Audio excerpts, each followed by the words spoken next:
Hi everyone, thanks for returning. Let's unravel another perplexing mystery. The case of Heidi Firkus. Heidi Firkus was born on December 14, 1984, as the youngest child and only daughter among the three children of John and Elinda Eriksson. She lived a fulfilling life, known for her cheerful personality and artistic talents. After graduating from high school in 2003, Heidi attended Northwestern University in Roseville. She was a regular at Calvary Chapel, where she had been involved since childhood. At church, Heidi met Nick Firkus. They both became youth group leaders, serving the community with dedication and passion.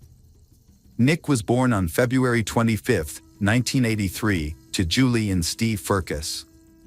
He is an ambitious and dynamic young man, working as the CEO of a reputable carpet cleaning company. Nick is known for his well-rounded personality and good work ethic. He found his ideal partner in Heidi, whom he met at Calvary Chapel. In 2005, Nick and Heidi, then 22 and 20, were married at the church where their love began. The wedding took place surrounded by family and friends. To outsiders, their marriage seemed perfect. They both loved traveling and cycling, were active in church activities. Heidi began working at her father's financial services company in an administrative role. Their relationship seemed to grow stronger over time. However, their lives were not what they seemed. Little did Heidi know that her life was about to take a turn. On the morning of April 25, 2010, a tragic event occurred in St. Paul, Minnesota. Heidi called 911 to report an intruder in her home. Just 38 seconds into the call, while Heidi was giving her address, she suddenly yelled, "No," and a gunshot rang out. 65 seconds after the first shot, Heidi's husband, Nick, used her phone to contact 911 again. He said in desperation, "Please, someone just broke into my house and shot me and my wife." During the call, Nick sobbed and repeatedly screamed, "Oh Heidi, my wife is dead, please come here." He also screamed, "No," in pain. When police arrived at the scene, they found Heidi lying unconscious in the kitchen with a gunshot wound to her back. Nick was lying next to her on the floor, still talking to 911. He looked very distressed and had a wound to his left leg. Nick told police that one or two intruders had broken into their home. He grabbed a handgun and tried to flee with his wife through the back door, heading towards the garage. However, the intruder grabbed the gun from Nick and shot both of them. Meanwhile, Nick was taken to the emergency room for treatment.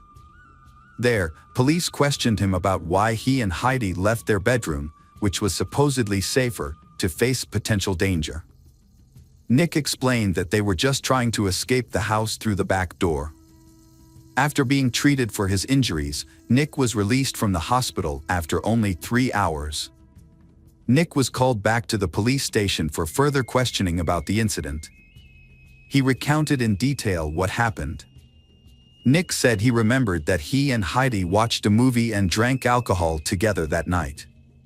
They went to bed around midnight. Nick said he woke up the next morning, between 6:10 and 6:15, to the sound of the screen door opening and someone trying to unlock the front door. Investigators asked Nick about the door being locked. Nick admitted that he and Heidi usually locked it, but he thought he had forgotten to do so on the night of the incident. Upon hearing the strange noise, Nick said he retrieved the handgun from the upstairs closet. He explained that he had brought it up from the basement a month earlier because it had begun to rust. Initially, the gun was unloaded, but he loaded it when he heard the noise. He then woke Heidi and asked her to call 911.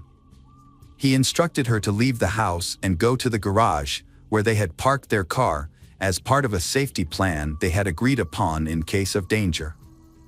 Although right-handed, Nick held the handgun in his left. He followed behind Heidi, protecting her as they moved towards the garage. Nick said that he and Heidi stopped at the front door to get her purse. Suddenly, the door opened and a man rushed in. The intruder was dark-skinned, about 6 feet 1 inch tall, weighing between 200 and 220 pounds, and wearing a dark-colored hooded sweatshirt with the hood pulled tightly around his face. Nick said the intruder grabbed his handgun.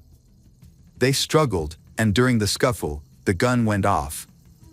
Nick explained, "My finger accidentally touched the trigger. Heidi was running away, so I may have hit her in the back."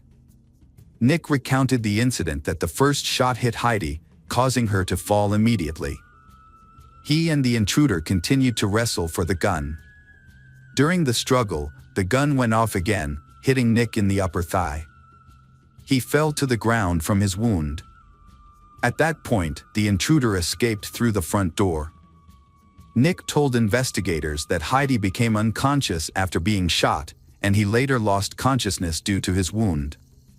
Nick told the police that their home was going to be foreclosed on the following day. They planned to inform family and friends of the situation that same day. Nick explained that, due to falling behind on their mortgage payments, their home had been repossessed and sold. Although they had to leave, they hadn't told anyone about it. Their plan was to pack up on Sunday and leave some items in the garage for pickup later on Monday morning. They planned to find temporary accommodation, but life took a different turn. Brendan O'Connor, a neighbor who was cat-sitting at a nearby home, reported to police that he heard an argument followed by gunshots. He also heard someone shouting for help, "You shot her. You shot me. Please, please don't." Although no one saw the intruder flee, Nick provided police with a sketch of the suspect a few weeks later, which was released to the public. Police described the suspect as an unidentified man, 6 feet 1 inch tall, weighing 200 to 220 pounds, and wearing a dark-colored hoodie. About 3 weeks after the murder, the police showed Nick an artist's sketch of the suspect based on his original description. In this updated report, Nick further described the suspect as African American, estimated to be between the ages of 40 and 60. Based on this information, the initial investigation focused on finding the unidentified African American intruder.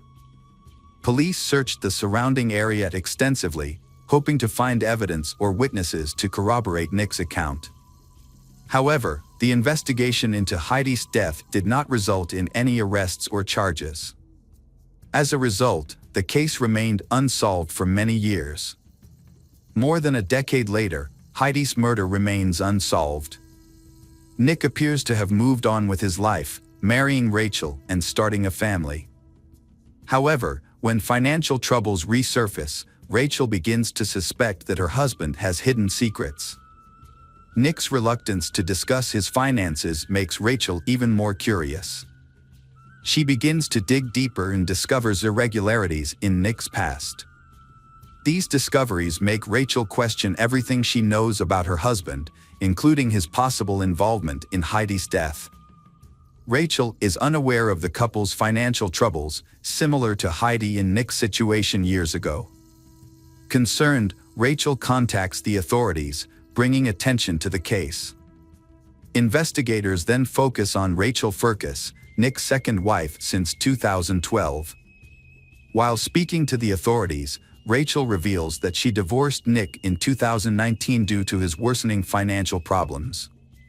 She also recorded an argument with Nick about his affair before their divorce. "He definitely did the same thing he did with Heidi," Rachel told investigators. "I saw a letter warning us that we hadn't paid our property taxes and were at risk of being evicted in 2020 if we didn't pay." When Rachel reported her suspicions to the police, the Heidi murder case was reopened. Sergeant Nicole Sipes of the St. Paul Police Department was assigned to the case. She listened carefully to Rachel's concerns and began reviewing all the evidence. Determined to find the truth, Sergeant Nicole took a bold step. She asked the FBI to help analyze the 911 call recordings. She hoped this would lead to new clues that would shed light on what happened the night of Heidi's murder. After a thorough examination of the recordings, the FBI found no evidence of a third party being involved. This was surprising because it contradicted Heidi's husband's previous statement to the police. Sergeant Nicole and her team were puzzled by this new information. If Heidi and her husband were the only ones in the house, then what exactly happened between them that led to her death? The absence of a third person further raised suspicions about the husband's involvement in the murder. The investigation continued to intensify in order to find the truth. New discoveries by the FBI opened up new lines of inquiry. Sergeant Nicole was more determined than ever to bring justice to Heidi and provide answers to her grieving family. Investigators collected financial documents that contradicted Nick's previous statements, making him the prime suspect in Heidi's murder. Nick's account of the incident kept changing. Initially, he said that the intruder had taken his gun and shot both him and Heidi. He later testified that the intruder did not take the gun, but that he had accidentally pulled the trigger, hitting Heidi in the back. After a thorough investigation, investigators found no signs of a break-in, such as overturned furniture or marks on the walls. The forensic analysis of the scene did not match Nick's account of the incident, especially regarding the direction in which the bullet struck Heidi. Additionally, Heidi did not mention seeing the intruder in the 911 call. The lack of evidence of a break-in made investigators suspicious. They believed it was part of Nick's plan to cover up his role in Heidi's death. As a result, an arrest warrant was issued for Nick on May 19, 2021, more than 10 years after Heidi's death. SWAT arrested Nick at his home in Mounds View.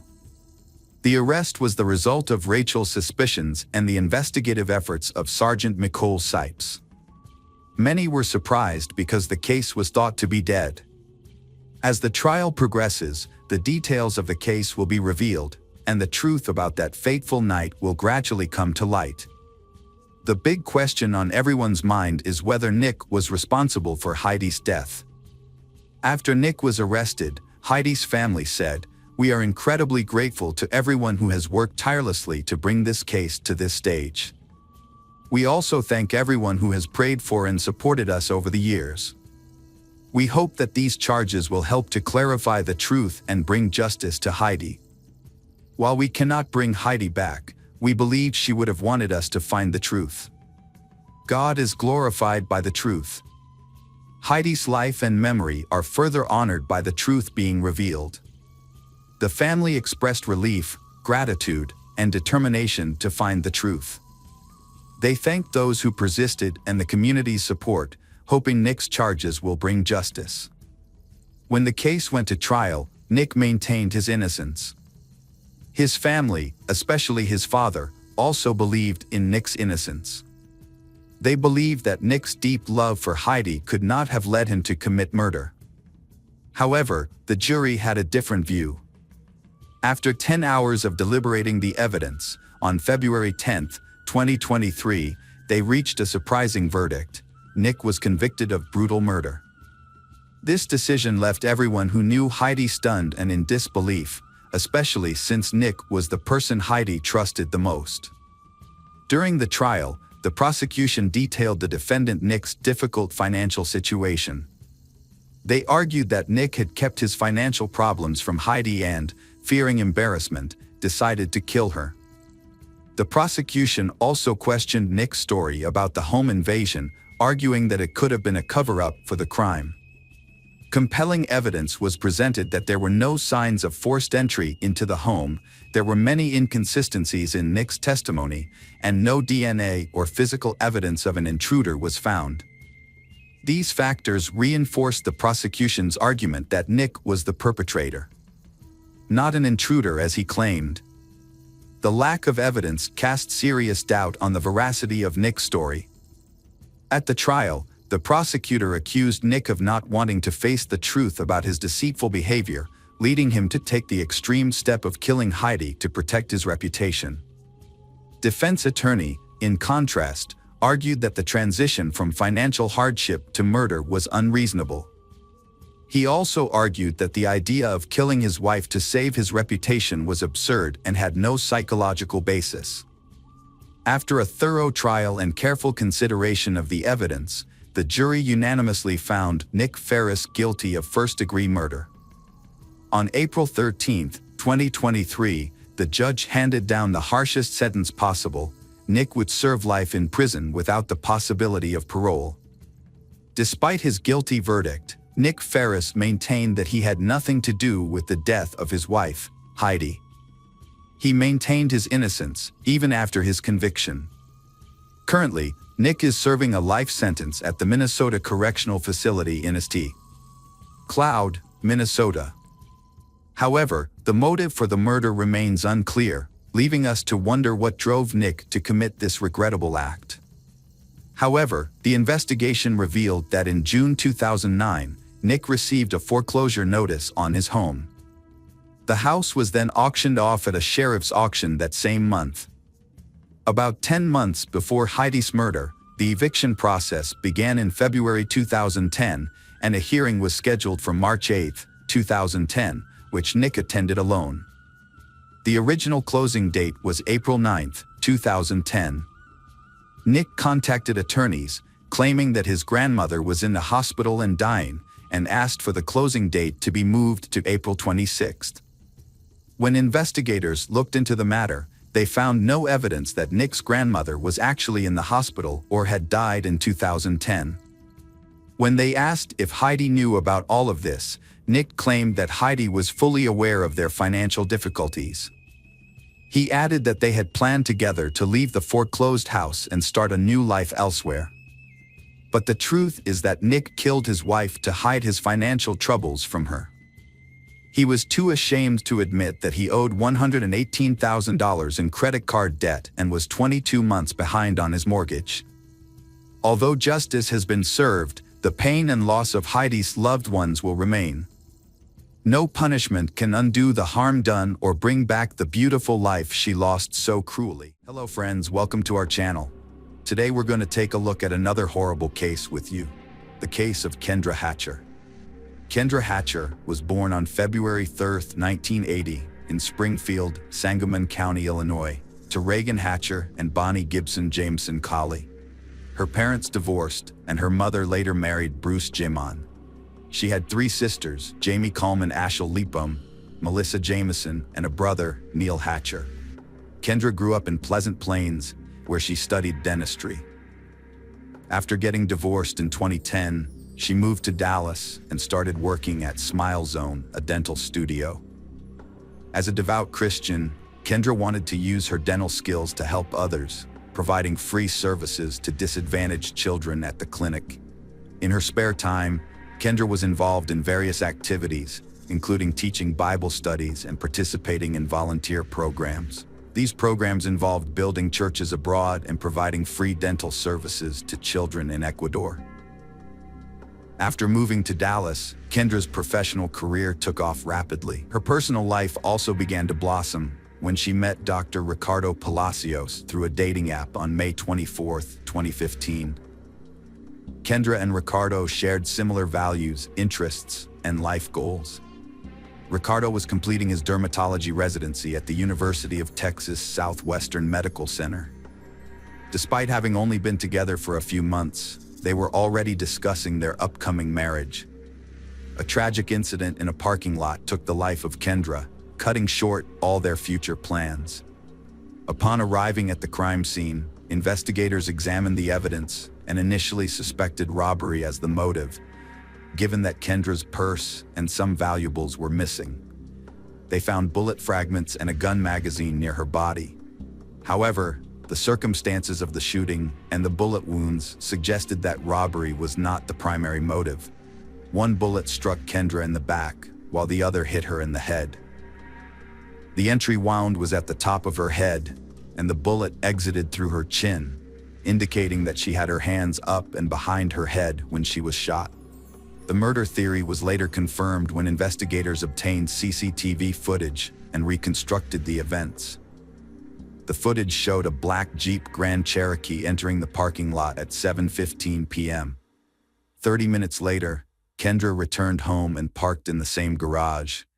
Shortly after, a man approached her, shot her, and then ran to the side before jumping into the Jeep and driving off. Although the video quality was poor and the crime scene was not clearly visible, the authorities were unable to identify the assailant.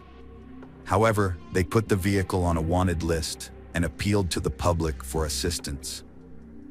A man named Ortiz contacted the police after recognizing his car and footage related to the shooting. Ortiz claimed that, although the car belonged to him, he was not involved in the shooting and was not driving it at the time. He explained that, on the morning of September 2nd, he had lent his Jeep to two of his girlfriends, Brenda Delgado and Crystal Cortez, who asked to borrow it until the evening. Later that evening, Brenda called Ortiz to meet her at a restaurant where they were at the time of the crime. Meanwhile, Crystal Cortez drove the Jeep back to Ortiz's house. When Ortiz saw his Jeep on the TV news, he confronted Brenda, who initially denied that it was his Jeep, then admitted that Crystal had used it without his knowledge. Brenda tried to persuade Ortiz not to report the incident, offering to pay to have the Jeep repainted. At first, Ortiz was hesitant to get involved with the police, fearing it might jeopardize his pending U.S. citizenship. However, he eventually decided to cooperate and provided the police with the names of Brenda and Crystal. The police then tracked the movements of the Jeep on the day of the crime and located the two women. Brenda Delgado was the first to be questioned, but she claimed to have no knowledge of Kendra Hatcher and provided an alibi, stating she was at a restaurant with Ortiz at the time of the crime and produced receipts as proof.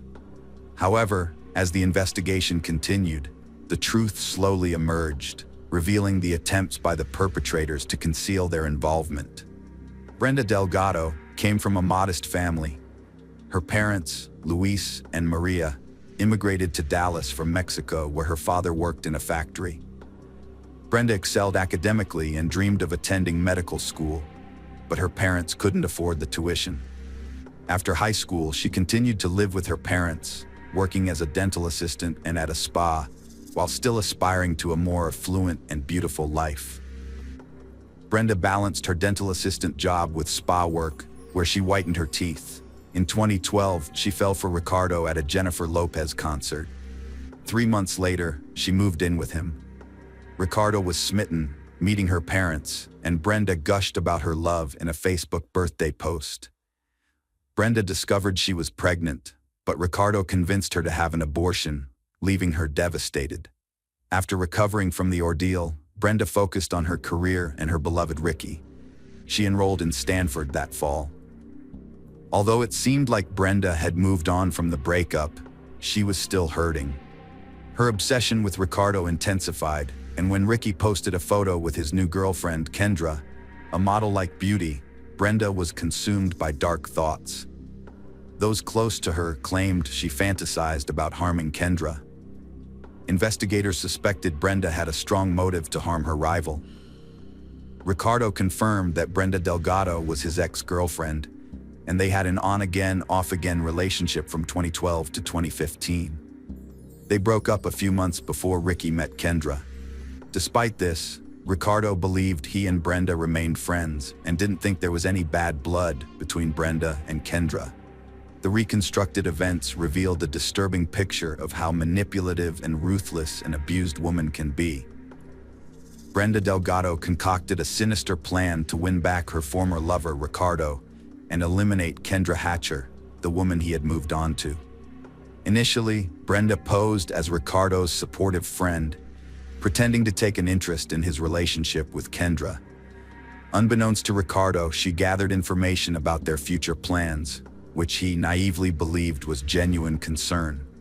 After Kendra's death, Ricardo confided in Brenda via text message, pouring out his grief. Brenda feigned sympathy, offering to help him in any way possible.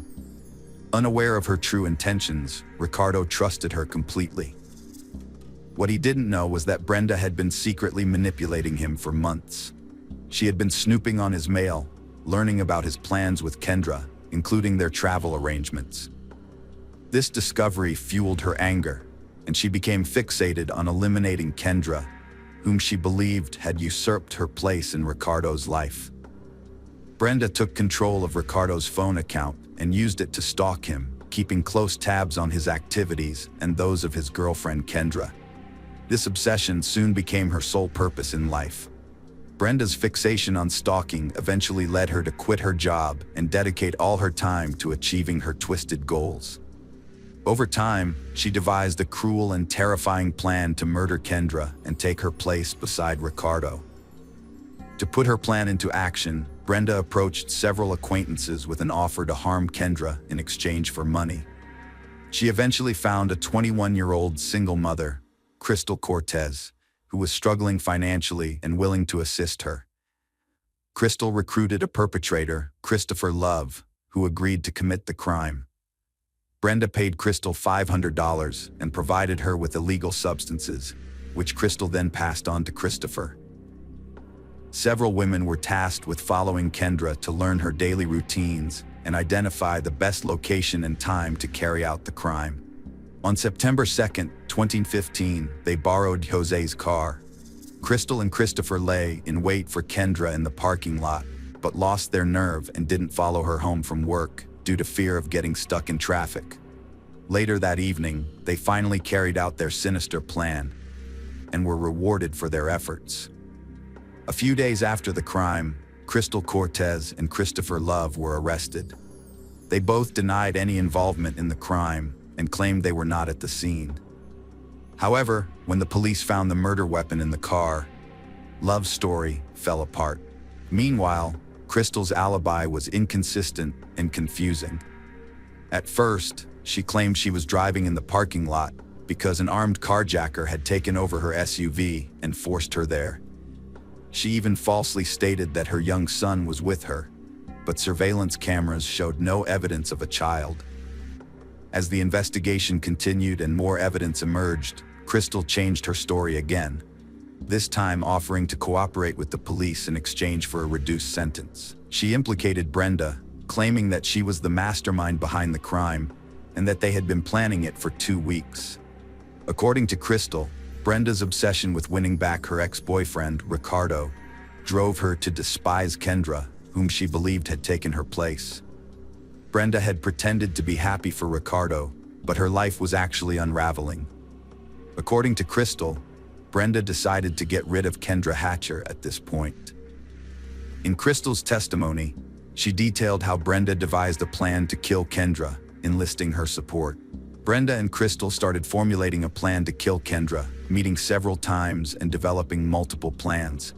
Initially, they planned to inject Kendra with illegal substances or sedatives and then dispose of her body. However, to avoid suspicion, Brenda needed a reliable enforcer and began looking for one. They drove around rough neighborhoods, asking people if they could help, which led them to Christopher Love, who agreed to help and participated in deciding the method of the crime. The three of them decided that shooting Kendra would be the quickest way to kill her.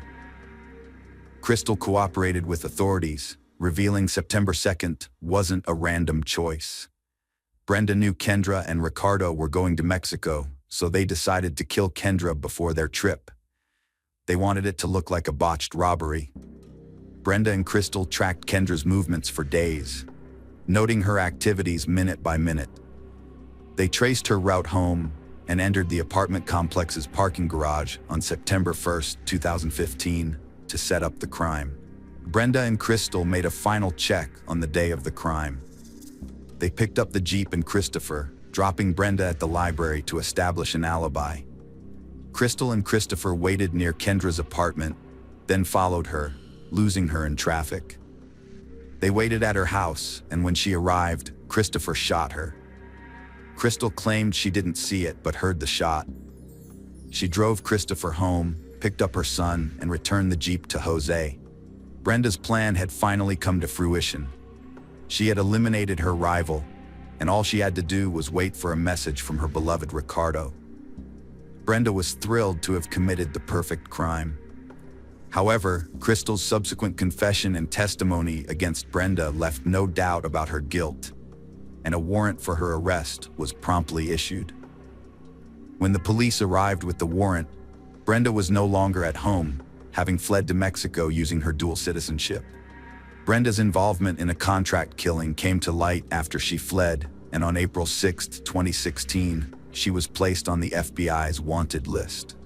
With a $100,000 reward offered for information about her, she became the 9th woman to ever be listed among the most wanted fugitives, and the only woman on the list at the time. However, her freedom was short-lived, as she was apprehended just 2 days later in Torreon, Coahuila, by Mexican authorities, who extradited her to the United States on October 6, but only on the condition that she would not face the death penalty. Brenda was charged with capital murder in the U.S.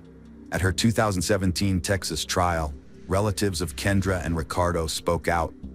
Witnesses testified, confirming Brenda's intentions and obsession with her ex. Her cousin Moses revealed Brenda's depression and her attempt to hire him to hurt Kendra. Brenda was obsessed with Ricardo, said friend Jennifer Escobar. Brenda read Ricardo's emails, tracked his movements, and had his house key and bank access.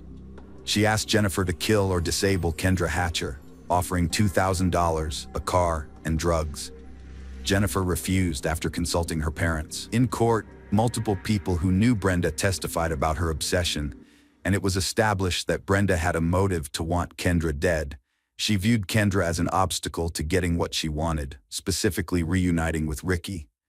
In the months leading up to Kendra's death, Brenda's obsession grew increasingly intense, as corroborated by evidence presented in court.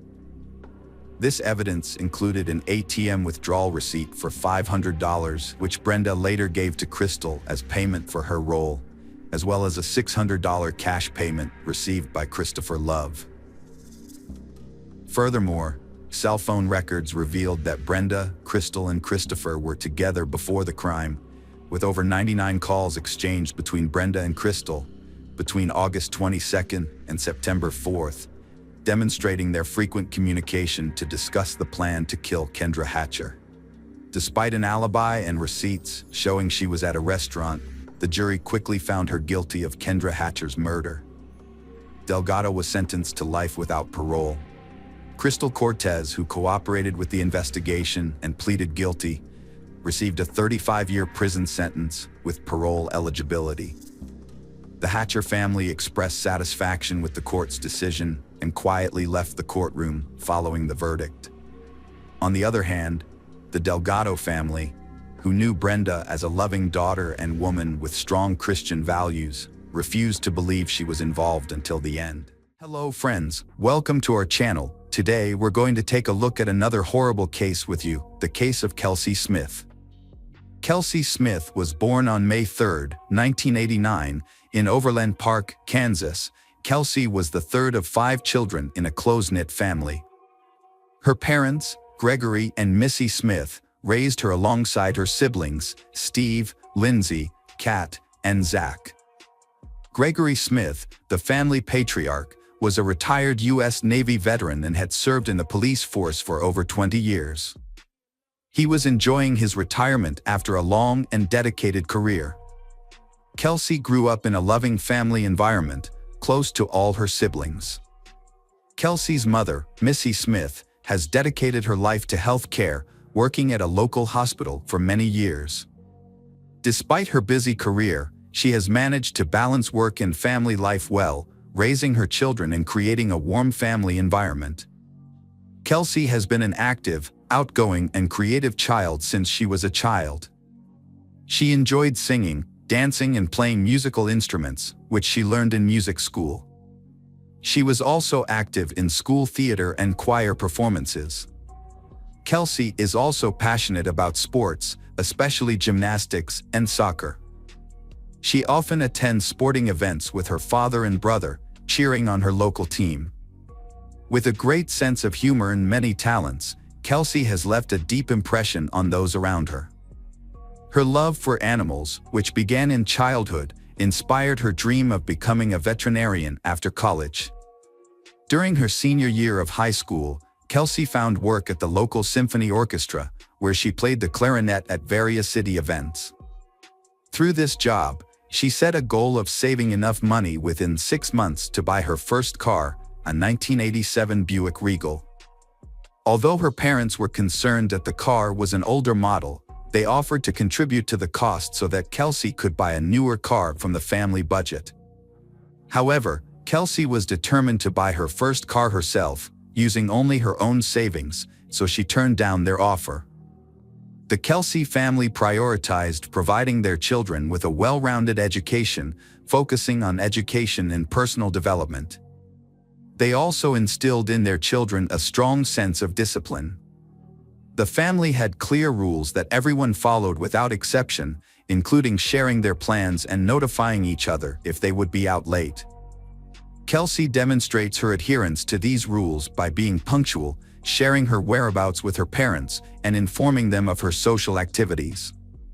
During her senior year, Kelsey began a romantic relationship with John Smith. She describes it as deeply in love and like the relationships depicted in books or movies. They celebrated New Year's 2007 together and have been virtually inseparable ever since. John, who is 1 year older than her, appears to be a responsible and caring partner who treats Kelsey with respect. Both sets of parents approve of their relationship.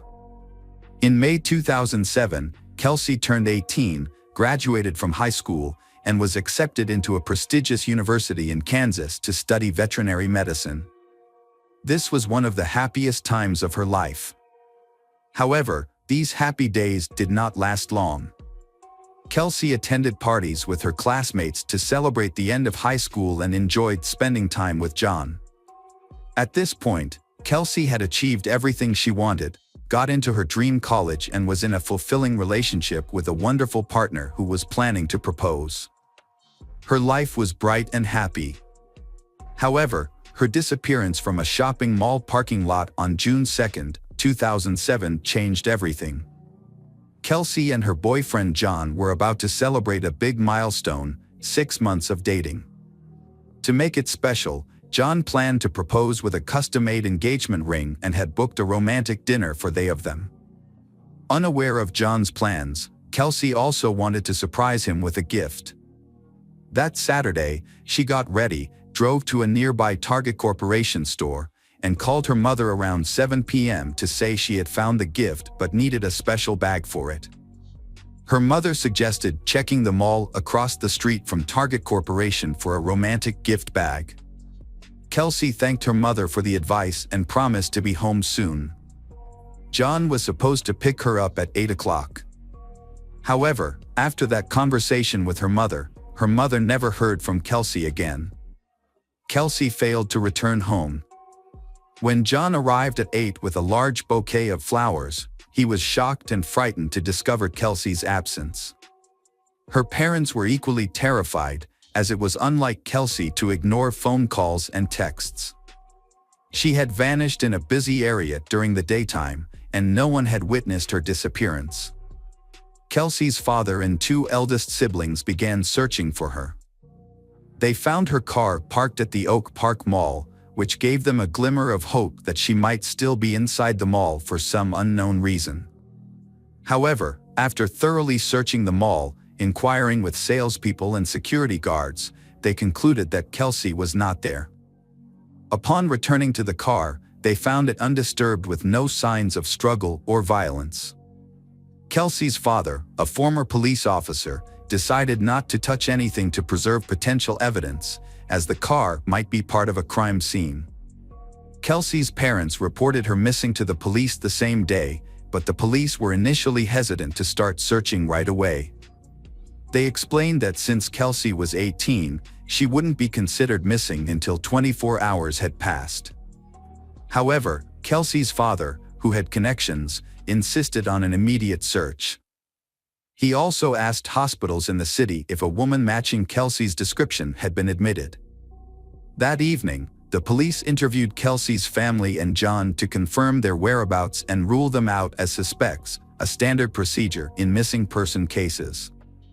The police also reviewed surveillance footage from the Target store, which showed Kelsey entering the store, browsing, making a purchase, and leaving while talking on the phone to her mother. She was asking her mother about a gift bag and then drove to the Oak Park Mall across the street, as her mother suggested. Kelsey parked her car near the side entrance of the mall, close to the wall. Her car was inspected by experts and appeared to be untouched from the outside. The gift for John was on the passenger seat, and her backpack with personal items, including a tablet and wallet with $300 in cash, was in the back. Since everything was still inside, robbery was quickly ruled out as a motive. It appears Kelsey only left with her credit cards and phone, as everything else was still in the car. There were no signs of struggle, blood, or damage, and the only unknown fingerprint was found on the driver's seatbelt, which did not belong to Kelsey, her family, or boyfriend. The investigation tried to track Kelsey's location through her mobile phone signal, but the device was inaccessible, possibly turned off or damaged. Despite this, it was possible to determine the last known location of the phone to narrow the search area. However, Verizon Communications, the wireless carrier, delayed providing the necessary data for several days. Instead of refusing to cooperate, the company kept promising to look into the matter, which effectively slowed down the process. In 2007, telecom companies were permitted to keep subscriber information from law enforcement, including police and FBI, without a court order. They based this on data protection laws. Not even situations where someone's life was in danger were exempt from this rule. A closer look at surveillance footage revealed a disturbing detail: a mysterious stranger was stalking Kelsey. The man initially did not attract attention because he kept a safe distance and did not interact directly with Kelsey. He was a Caucasian man between the ages of 20 and 25 with dark hair, short and a light beard, wearing a plain white t-shirt and black shorts. He followed Kelsey into the Target store about 30 seconds and continued to follow her from a distance as she browsed the various sections. The surveillance cameras captured his movements, and his behavior was later described by the prosecution as similar to a predator stalking its prey. After Kelsey left the store, the man followed her to the Oak Park parking lot in his Chevrolet truck, waiting until she was alone. It's possible that he overheard her conversation with her mother, as he was standing close by while she was on the phone. This may have allowed him to learn about her plans to visit the nearby shopping center. Unfortunately, Kelsey had parked her car in a poorly lit spot, next to a side door and a storage area, which made it difficult for the cameras to capture what happened next. As Kelsey sat in her car, the man parked his truck beside her and got out, wearing the same white t-shirt and black shorts. The stranger came up to her on the driver's side and, likely threatening to harm her, forced her to get behind the wheel of his Chevrolet. The truck then drove away in an unknown direction. Due to Gregory Smith's connections and experience, he believed that the more attention and coverage the case received, the higher the chances of finding their daughter and bringing the perpetrator to justice. As a result, the story was featured in both national and international media, including the popular show America's Most Wanted. When surveillance footage showed the stranger following Kelsey, the clearest images of his face were broadcast on the news, urging viewers to come forward if they recognized him. The police received calls from people claiming to have seen the man in various cities and states, although most of these reports turned out to be incorrect. Each lead was investigated. On June 6, a woman named Mrs. Miggs called the police, stating that she recognized her neighbor, Edwin Hall, from the footage. Initially, she had hesitated to report it due to doubts, but the information about the truck removed her last doubts, as Edwin owned an old 1970s Chevrolet. On June 6, 2007, two significant events occurred in the investigation. The police received crucial data from Verizon Communications about the last known location of Kelsey's phone signal. This information pinpointed a specific cell tower, allowing the police to establish a 1.1-mile search radius to the north. Within 45 minutes of starting the search, Kelsey's body was found in the brush near Longview Lake, Missouri, about 30 meters from where she was abducted. The medical examiners determined that she had been brutally assaulted and strangled with her own belt. Kelsey's body was discovered without clothing, except for the belt used to strangle her. Her body was carelessly discarded in the bushes, partially covered with dry branches. Over the 4 days it lay exposed to the June sun, her remains were severely disfigured by insects and wildlife, making them almost unrecognizable. Despite the state of her remains, the examination confirmed that the body was indeed Kelsey Smith. The second major event on June 6 was the arrest of the main suspect. When police arrived at his residence, he remained calm and acknowledged that his friends called him Jack. He agreed to provide a statement at the police station. During the interrogation, Edwin Hall claimed he had never seen Kelsey before, even when shown a photograph of her. When presented with surveillance footage from the store that showed him following her, he insisted that he had only visited Target for personal reasons and hadn't noticed her. He suggested that their appearance together in the footage was just a strange coincidence. Despite being shown irrefutable evidence, Edwin seemed confident that he had covered his tracks and couldn't be held accountable.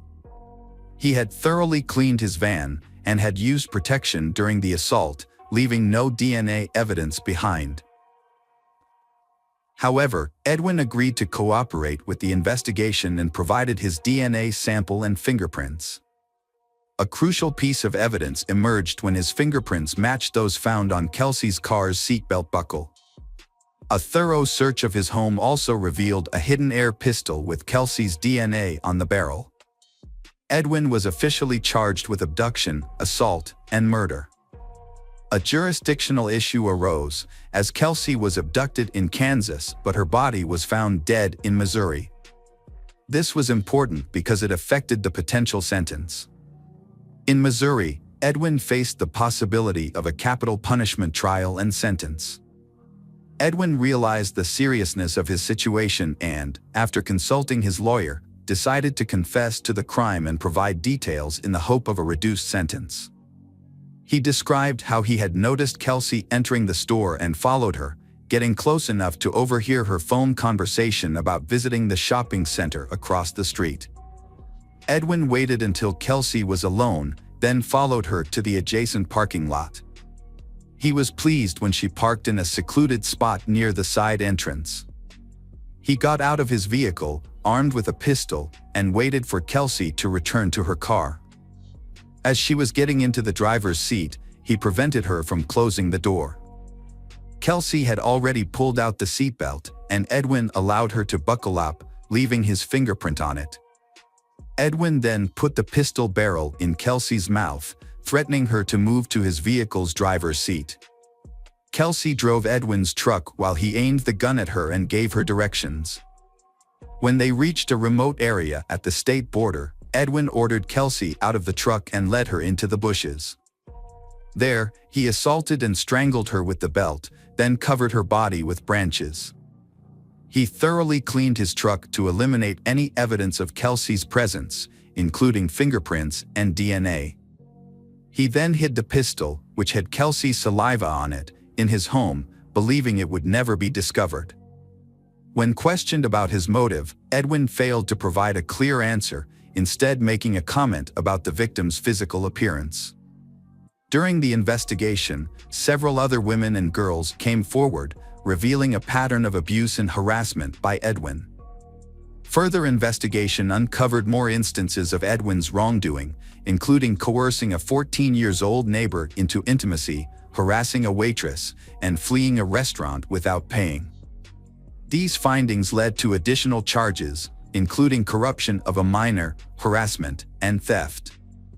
Edwin's lawyer attempted to garner sympathy from the court by highlighting his client's troubled childhood, past victimization, and unstable upbringing. Despite these efforts, the defense was unsuccessful. Edwin's lawyer was the only person to speak in his defense and show support. Notably, Edwin's wife attended all court hearings but chose not to defend her husband, instead sitting quietly in the background. On September 16, 2008, a Johnson County judge sentenced Edwin Hall to 27 life sentences without parole. After hearing the verdict, the defendant apologized to the Kelsey family for his actions and broke down in tears.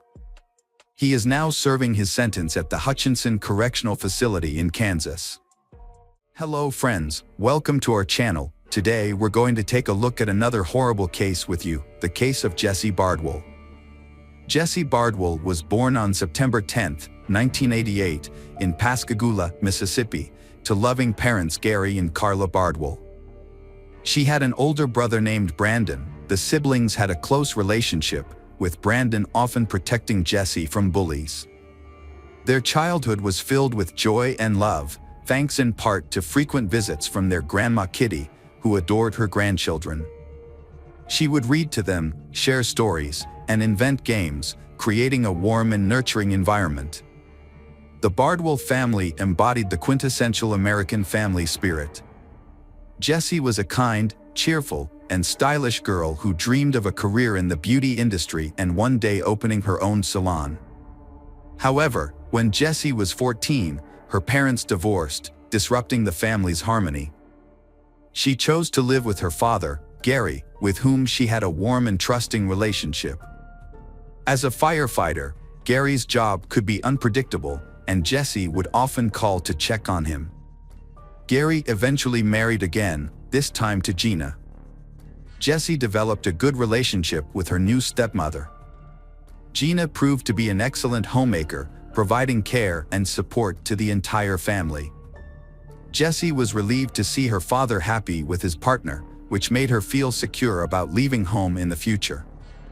After completing her education, Jessie moved to Orange Beach, Alabama, to start her independent life.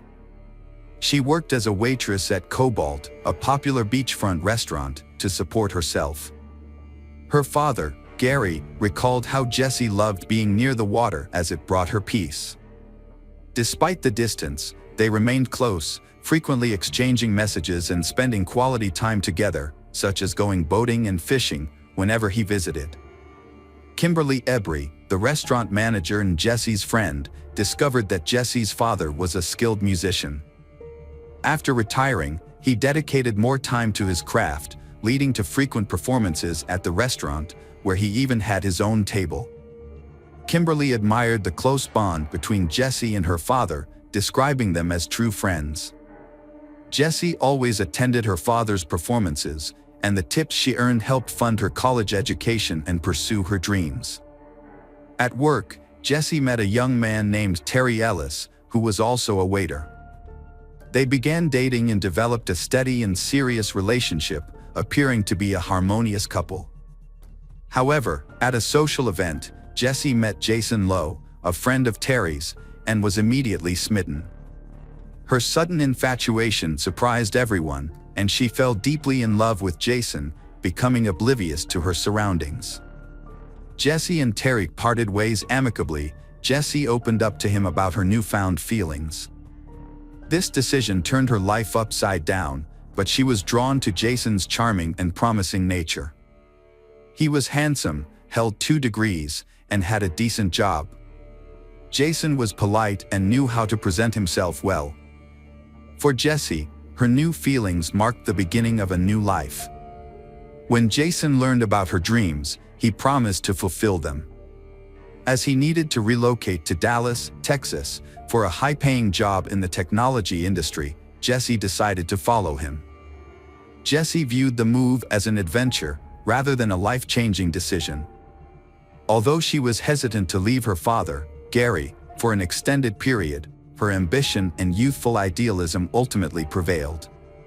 She kept her plans a secret from her father, fearing his disappointment and knowing he would be opposed to her decision. As a result, she didn't inform him of her plans, even when they spent their last Christmas together. Mr. Bardwell didn't notice anything out of the ordinary about his daughter Jessie's behavior initially. She seemed happy, laughing and joking as usual. Jessie, 24, had moved to Richardson, a suburb of Dallas, with her boyfriend Jason. While Jason worked from home, Jessie was looking for a new job and scouting locations for her own salon. They had plans to get married and buy a house. However, Jessie's relationship with her father began to change drastically. They grew apart, and Jessie stopped answering her father's calls, which troubled Mr. Bardwell. It wasn't until speaking with Kimberly that Mr. Bardwell learned of Jesse's new boyfriend and her move out of state. He tried to reconnect with Jesse, but Jason controlled her communications. Mr. Bardwell's suspicions about Jason grew after meeting him when they visited Pascagoula. The father attempted to dissuade his daughter, Jessie, from returning to Texas, but she was resolute. When Gary inquired about her well-being, Jessie hugged him tightly, insisting everything was fine and expressing her desire to make her family proud. However, her father couldn't shake off the feeling that something was amiss. He even wrote a song, "Taken," in her honor. For months after Jessie moved to Texas, she ceased responding to phone calls. The final warning sign came on May 8th, when she failed to wish her mother and stepmother a happy Mother's Day, a cherished family tradition. Gary sensed something was terribly wrong and contacted Jason, Jessie's boyfriend. Jason claimed ignorance of Jessie's whereabouts, citing their supposedly open relationship, which allowed her to come and go as she pleased. However, Gary knew this was a lie, aware that Jason was a jealous and controlling partner who contradicted himself. The next morning, Jessie's father headed to Texas, convinced that her boyfriend was involved in her disappearance. During his journey, he sent the boyfriend a message warning him that if Jessie wasn't home when he arrived, there would be serious consequences. When he arrived at their apartment, he found no sign of Jessie or her belongings. Despite this, the boyfriend claimed he had no idea where she was and was waiting for her to return. Later, Kimberly shared some information that Jessie had confided in her during a rare heart-to-heart conversation. It turned out that Jason had been spending money on banned substances and entertainment, and his promises to fulfill Jessie's dreams had largely evaporated. The boyfriend had been pretending to be someone he wasn't, and this was also reflected in how he treated Jessie. While their relationship appeared fine in public, Jason was often rude and aggressive in private, leading to frequent conflicts. With Jessie missing, her father filed a missing person report with the Richardson police. The investigation was led by Detective Hiram Hale, a father of 3 daughters who was determined to uncover the truth. The police took immediate action, speaking with the boyfriend several times and searching the house, but they found no sign of Jessie.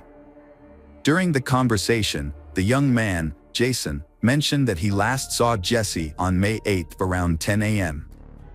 She left without explanation, and he thought she might be visiting her parents. He claimed that she drove away in her Acura car. Jason maintained that their relationship was casual and that he didn't control her or pry into her personal life. However, investigators discovered information that contradicted his statements. They found out that Jessie had sold her Acura car 3 weeks earlier, and Jason was present at the sale. This new information raised suspicions, and investigators questioned Jason again on May 12. When searching his home, police found a plate with a powder substance in the kitchen, which turned out to be cocaine. The investigation then shifted to Jason's garage and the vehicle inside. At first, Jason was unwilling to permit the search, stating that he shared the garage with others and therefore required their consent. However, he eventually dropped his objections. Upon entering the garage, officers noticed a mud-splattered Audi with a detached bumper. They suspected that Jessie's body might be inside the car. Although the vehicle was empty, the smell of decomposition was stronger inside. Police found the broken bumper and what appeared to be blood stains in the trunk. When experts applied a luminol-based substance to the cargo area, it illuminated with a blue light, indicating the presence of blood, likely belonging to the missing woman. Jason claimed he became stuck in the mud while searching for his girlfriend after the car's bumper caught on a bush. Despite this, he maintained that he had no knowledge of her whereabouts. However, he was unable to explain the presence of blood in the car or the controlled substances found in his home. Experts determined that the amount of blood in the trunk suggested that she was likely deceased. As a result, the case was reclassified as a homicide investigation. To prevent the main suspect from fleeing, Jason was detained on charges related to the narcotics found in his home. During interrogation, Jason continued to stick to his story. When shown a photo of his loved one, he refused to provide any explanations, gazing at the picture without emotion and suggesting that he was being framed for a crime he did not commit. Eventually, the suspect was charged with homicide, even though Jessie's body had not been found. The search for her continued, but it was a difficult and time-consuming process in the vast state of Texas, with its many rivers, lakes, fields, and forests, where a body could easily be hidden. 1 year later, Jason was in a Texas jail, still cooperating with the investigation. He revealed 2 key details about the case. Firstly, he claimed Jessie's death was an accident and planned to reveal more in court, hoping the jury would be understanding. This makes it difficult for prosecutors to build a case.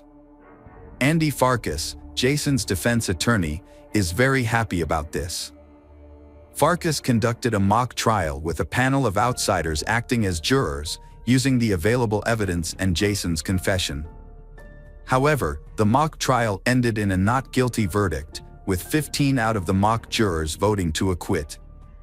Firkus hoped that a real court would also deliver a not guilty verdict if they knew the truth. It was later revealed that Jason himself had provided the anonymous tip about the location of the victim's body, which became another piece of evidence in the investigation. The prosecution proposed a deal to reduce the sentence by half if Jason revealed Jessie's location. After discussing it with his lawyer, Jason agreed, on the condition that the source of the information would remain secret until the trial. The authorities wanted to find Jessie's body so her family could give her a proper burial and say their goodbyes.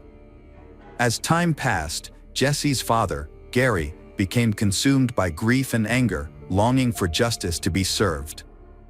On May 19th, when Jessie's body was finally discovered, her loved ones were able to mourn her and say goodbye. However, when Gary received the autopsy report, he was shocked and appalled by the state of his daughter's body. She had been wrapped in a sheet and was barely recognizable as a human being, having been discarded like trash. Gary arranged for his daughter's body to be returned to her hometown with the help of his friends and former colleagues, who hired a funeral hearse to transport her. Jessie's family, friends, and acquaintances held a memorial service for her on the beach, where they prayed for her to be found and for justice for her suffering. About 1,000 people attended a memorial service at the First United Methodist Church to honor the victim. The victim's grandmother, Kitty Bardwell, spoke emotionally, saying that if the town could be cleansed by the tears shed for her granddaughter, it would be truly clean. The tragedy drew widespread attention, with many offering condolences to the family and coming forward to support them. Gary found a unique way to cope with his emotions. Gary printed a photo of Jason, attached it to a stump, and hit it with a 12-pound sledgehammer. This unusual form of therapy brought him some small sense of relief. However, Gary continued to struggle, often finding it hard to get out of bed in the morning. He held on to the hope that Jason would be tried and convicted for murdering his daughter. Gary blamed himself for not doing more to protect Jessie, wishing he had convinced her to leave Jason or at least break up with him. Gary remembered a phone call from Jessie, where she admitted he was right about Jason after they had argued and he had kicked her out. She had found temporary shelter with a friend but returned to Jason the next day, giving him another chance. Gary had no choice but to accept his daughter's decision, a choice that would later fill him with regret. When the trial finally began, Gary traveled to Texas, determined to see Jason punished for his crime. Prosecutor Cynthia Walker started her opening statement by describing Jason's personality. Many people saw him as complex and difficult to get along with, and he had few friends because of his long history of substance abuse, which often led to uncontrollable outbursts of anger. It's possible that Jessie was a victim of one of these outbursts. Prosecutor Westwin called some of Jason's former girlfriends to testify. They supported the prosecution's claims about Jason's aggressive behavior, saying they had feared for their lives because of his violent jealousy. Like Jesse, they had been isolated from their friends and family by Jason, who showed clear signs of being manipulative and a pathological liar. In contrast, Jason presented himself as superior to other men, successfully deceiving people. Jason responded quickly to these revelations in court. He said he had started using substances at age 13, influenced by his friends, and had become addicted. Jason Lowe tried to keep his life on track, earning multiple degrees and working for a prestigious global company. He claimed his actions were motivated by a desire to fulfill Jesse's dreams and build a life together out of love. However, the prosecution presented a different image of Jason. They suggested that his behavior was inconsistent with someone grieving the loss of a loved one. The investigation found that Jesse's death occurred between May 1st and May 3rd, likely on the day of a reported argument with Jason that the neighbors, the Jordans, witnessed. After Jesse's death, Jason moved her body to the garage and placed it in the trunk of his car, where it remained for several days. The blood found in the car was confirmed to be Jesse's. Jason later moved her body to a remote farm, hiding it in the nearby woods. The sheet wrapping Jesse's body was identified as part of Jason's bedding set, which was still in use at his home even after her death. Meanwhile, Jason continued to see other women, exchanging messages and intimate photos with them before meeting at his apartment. Jason tried to cope with his emotions by using substances, which he believed made dealing with reality easier. However, his attempt to distract himself was disrupted when detectives discovered his involvement in Jesse's death through a clever tactic. They asked Tommy Jordan, someone Jason knew, to talk to him while being monitored. During this conversation, Jason admitted to making a mistake and feeling guilty about an accident that happened with Jesse, which he attributed to his own negligence. Jason's admission was seen as a confession, and he eventually told the prosecution where Jesse's body was located. At the trial, Jason shared his account of what happened on the night of Jesse's death. He explained that they had taken pills that increased their libido and were intimate in the shower. Jason slipped and fell, followed by Jesse, who hit her head on the bathtub. She then sat down, feeling hot and dizzy, and Jason claimed he offered to call for medical help, but Jesse refused, thinking that rest and sleep would be enough. Jason found Jesse unresponsive and not breathing on his chest the next morning. Despite trying to revive her, she was dead. Afraid of being accused of murder, Jason didn't call the police and instead decided to handle the situation himself. He initially left Jesse's body in his car, but later moved it to a remote farm where he carelessly discarded her in a trash pile without a proper burial. However, Jason's story was questionable due to his questionable character and the results of the forensic medical examination. The examination revealed that Jesse had suffered severe head injuries that couldn't have been caused by slaps to the face, suggesting that Jason had tried to cover up evidence of a violent beating. As a result, Jason's entire story was discredited. After deliberating for 6 hours, the jury found him guilty. Judge Scott Becker sentenced Jason to 50 years in prison. Jason's original sentence could have been up to 99 years, but it was reduced due to a deal with the prosecution. As a result, Jason won't be eligible for parole until at least 2041. Gary felt a sense of relief when the verdict was announced, feeling that justice had been served. However, he noticed that Jason showed no remorse for his actions. Interestingly, Jason's ex-girlfriends, including Chrissy Chambers, were present at the trial, with Chambers commenting that if she could give one piece of advice to others in similar situations, it would be to get away as soon as possible. Jason continues to claim that the death was an accident and maintains his innocence to this day. Sadly, Jason's girlfriend, Jessie, had already paid the ultimate price. Jessie grew up with a positive example of male behavior, courtesy of her father Gary, but tragically discovered Jason's darker side too late. This experience serves as a warning that some men can be deceiving, manipulative, hiding behind a charming exterior. Hello friends, welcome to our channel. Today we're going to take a look at another horrible case with you. The case of Gabriela Alcano. Gabriela Alcano was born on May 17, 2001, in Santiago, the capital city of Chile. She was the only child of Federico Alino and Carolina Donosa Campos, and the first grandchild in a large, close-knit family. Her paternal uncle, Rodrigo, who served as her godfather, and her grandfather, Carlos, both adored her deeply, with Carlos regarding her as the central figure in his life. Gabriela grew up in a loving and supportive environment, despite her family's modest means.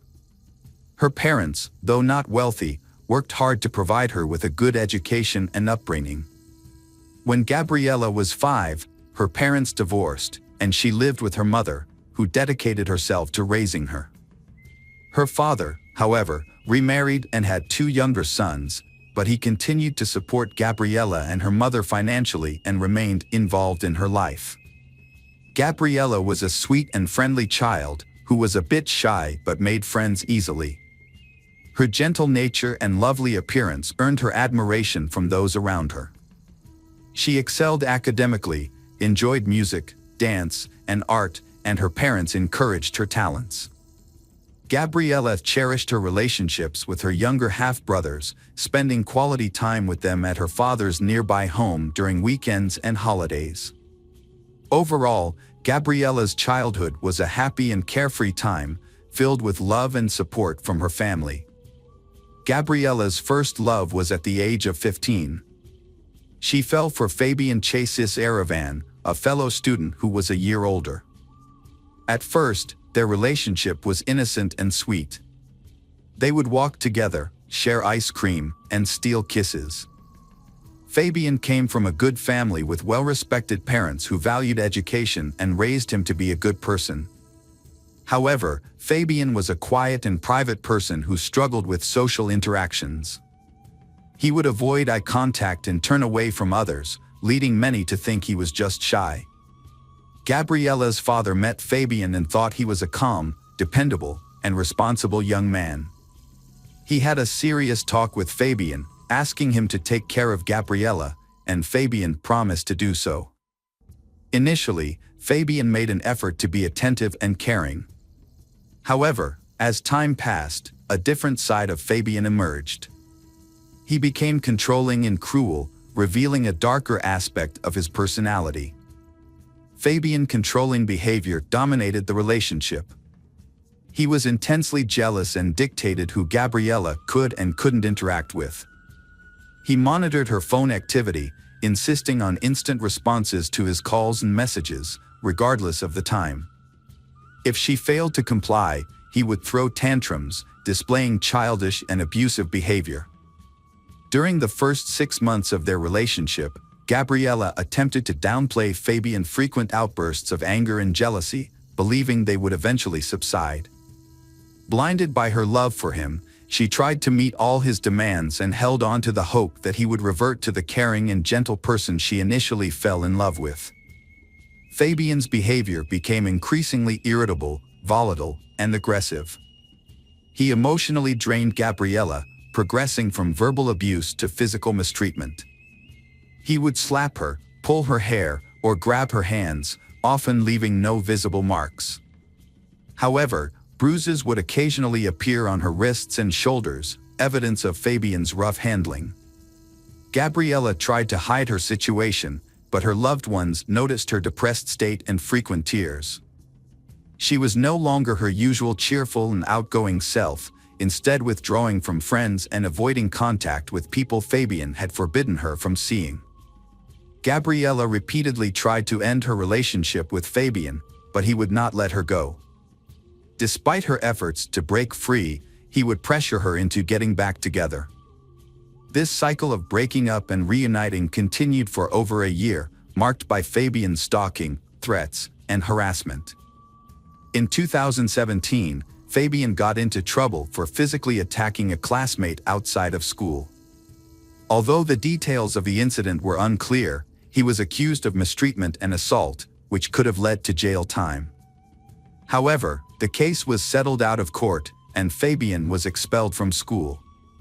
He was forced to complete his education through homeschooling. When Gabriella finally decided to end the relationship for good, Fabian became angry and desperate.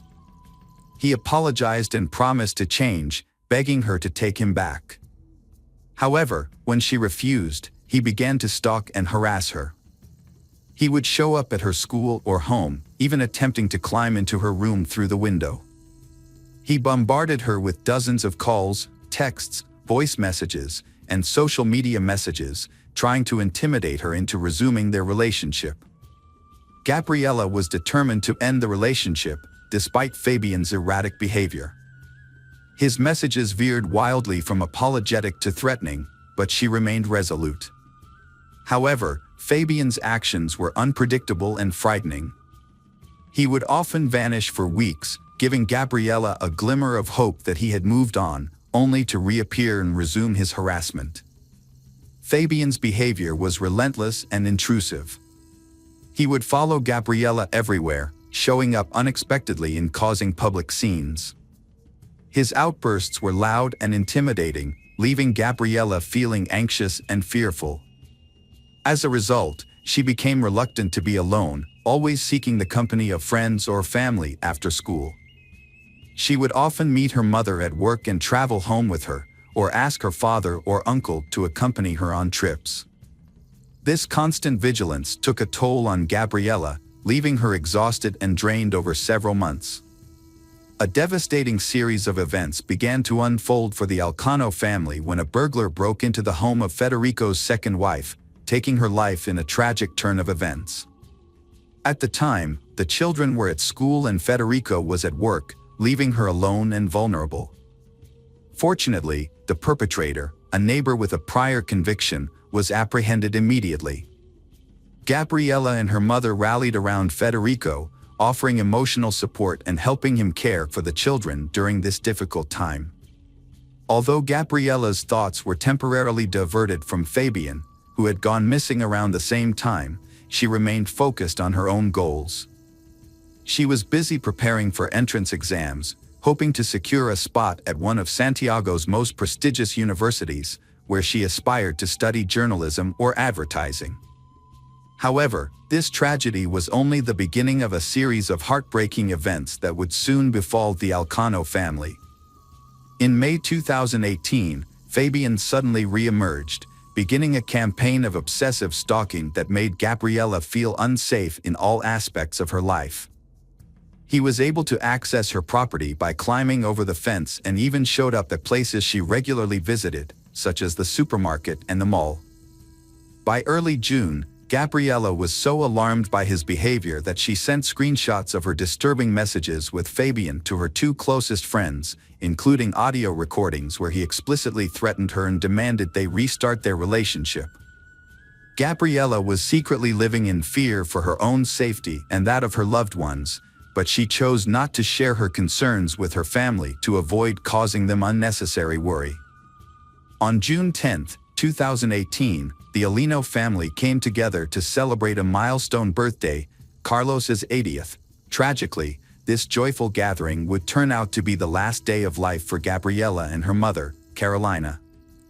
The evening had begun on a happy note, with the house filled with laughter, music, and the warmth of a big family meal. As they celebrated Carlos's special day, everyone wished him good health and many more years to come. Gabriella played with her younger brothers and her uncle Rodrigo's children, but despite the festive atmosphere, she seemed somewhat preoccupied and distant. Her uncle noticed her unease and decided to approach her, asking if everything was okay and if something was troubling her. Gabriella gave a sad smile and shrugged, but didn't explain why she was nervous. Her uncle chose not to pry, thinking she would open up when she was ready. However, he later regretted not pressing her for more information. After the party, Federico drove his ex-wife and daughter home. He kissed Gabriella on the forehead, told her he loved her, and reassured her that she could always count on him for support. He then returned home with his younger children. Tragically, this was the last time he saw his eldest daughter and first wife alive. In the early hours of June 11th, a horrific crime took place. Fabian, armed with a hunting knife, climbed over the fence of his ex-girlfriend's house. He planned to sneak into Gabriella's bedroom through the window and attack her. However, just as he was about to enter, the lights turned on and the back door creaked open. Carolina, who had been unable to sleep, had gotten up to investigate the noise. Fabian pounced on her, pushing her back inside, and began stabbing her repeatedly. Fabian brutally stabbed his Carolina 36 times, with most of the wounds inflicted on her chest, neck, and head. This attack was fatal and left her with no chance of survival. Carolina only managed to scream a couple of times before falling silent. The noise from the attack woke up Gabriella, who rushed downstairs to see what was happening. As she went down, she saw Fabian, covered in blood and clearly enraged. He caught hold of her and dragged her down.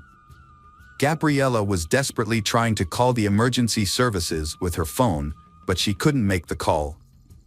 In a horrific act, Fabian attacked Carolina and stabbed her once in the chest, piercing her heart and instantly killing her. He then moved her body to the kitchen. After the murder, Fabian tried to cover his tracks by wiping away his fingerprints and cleaning the bloody footprints. He also washed himself and the knife in the bathroom. After cleaning up, Fabian left the house quietly around 5:30 a.m. without being noticed by the neighbors. Following the event, Federico appeared unaffected. However, concerns grew when Carolina, typically a reliable and communicative colleague, missed work for 2 consecutive days without answering her phone. Her employer contacted Federico, asking him to find out what had happened to Carolina. When questioned, Federico was surprised and claimed to have called Carolina, but she was unreachable, as was Gabriella, whose phone was off. Next, Federico phoned his brother, Rodrigo, but Rodrigo stated that he had neither seen nor heard from the missing individuals since their friend's birthday. Following the phone call, Federico decided to pay a visit to Carolina's home. The property appeared uninhabited. Nonetheless, Carolina's vehicle remained in the garage. Without forcibly entering, despite possessing a spare key, Federico merely checked on the status of the property. Federico called the police and asked them to check the house, but he didn't enter himself because he was afraid of what he might find. The police officers were puzzled by this, especially since he had a key. When they finally entered the house at 11 a.m., they found the lifeless bodies of Carolina and Gabriella on the kitchen floor, surrounded by pools of blood. Despite the obvious fact that the women had been dead for over a day, Federico was overcome with grief and irrationally demanded that the police call an ambulance to save them. The police had to calm Federico down, but his behavior raised suspicions, and they took him outside to a police car for questioning. When he tried to leave the car and found the door locked, he became agitated and demanded to know why. It was then that he realized he was the main suspect in the double homicide. Federico was shocked and devastated by this turn of events, unable to comprehend how he could be suspected of killing his own daughter. Rodrigo arrived shortly after and was equally shocked to learn that his brother had not been released. He was also struggling to come to terms with the investigation revealed that Gabriella's friends reported that she was being stalked by her ex-boyfriend, Fabian. Screenshots of his threatening messages and voice recordings, which included a disturbing phrase, "It's easier to take her life than to let her go," were also obtained. This came as a shock to Federico, Gabriella's father, who recalled that Fabian seemed pleasant when they first met, despite his daughter's failed attempts to break up with him. The contrast between the heinous crime and the normalcy of Fabian's daily life, where he spent time with family and friends and posted light-hearted photos on social media, made his crime all the more inconceivable. After being taken into custody, Fabian responded to allegations with pretended astonishment and anguish, falsely claiming his innocence and feigning affection for Gabriella. Fabian had gotten rid of the object used to commit the murder and thrown away some clothes with blood on them. However, There were still small drops of blood on his shoes, and footprints matching his shoes were found at the scene of the crime. Additionally, 4 of Gabriella's classmates said they heard Fabian threaten her, saying it would be easier to kill her than let her go. Because of the evidence and what the witnesses said, Fabian admitted to the crime, but tried to make himself look like a lover who was deeply hurt. The defendant claimed that his intention was not to harm Gabriella, but rather to have a conversation with her. However, the situation escalated, and he ultimately treated her mother as an unwanted witness. He struggled to provide a reasonable explanation for bringing a hunting knife to the encounter, which was supposedly meant to be a conversation. Following the autopsy and other necessary examinations, the victims' bodies were released to their family for burial.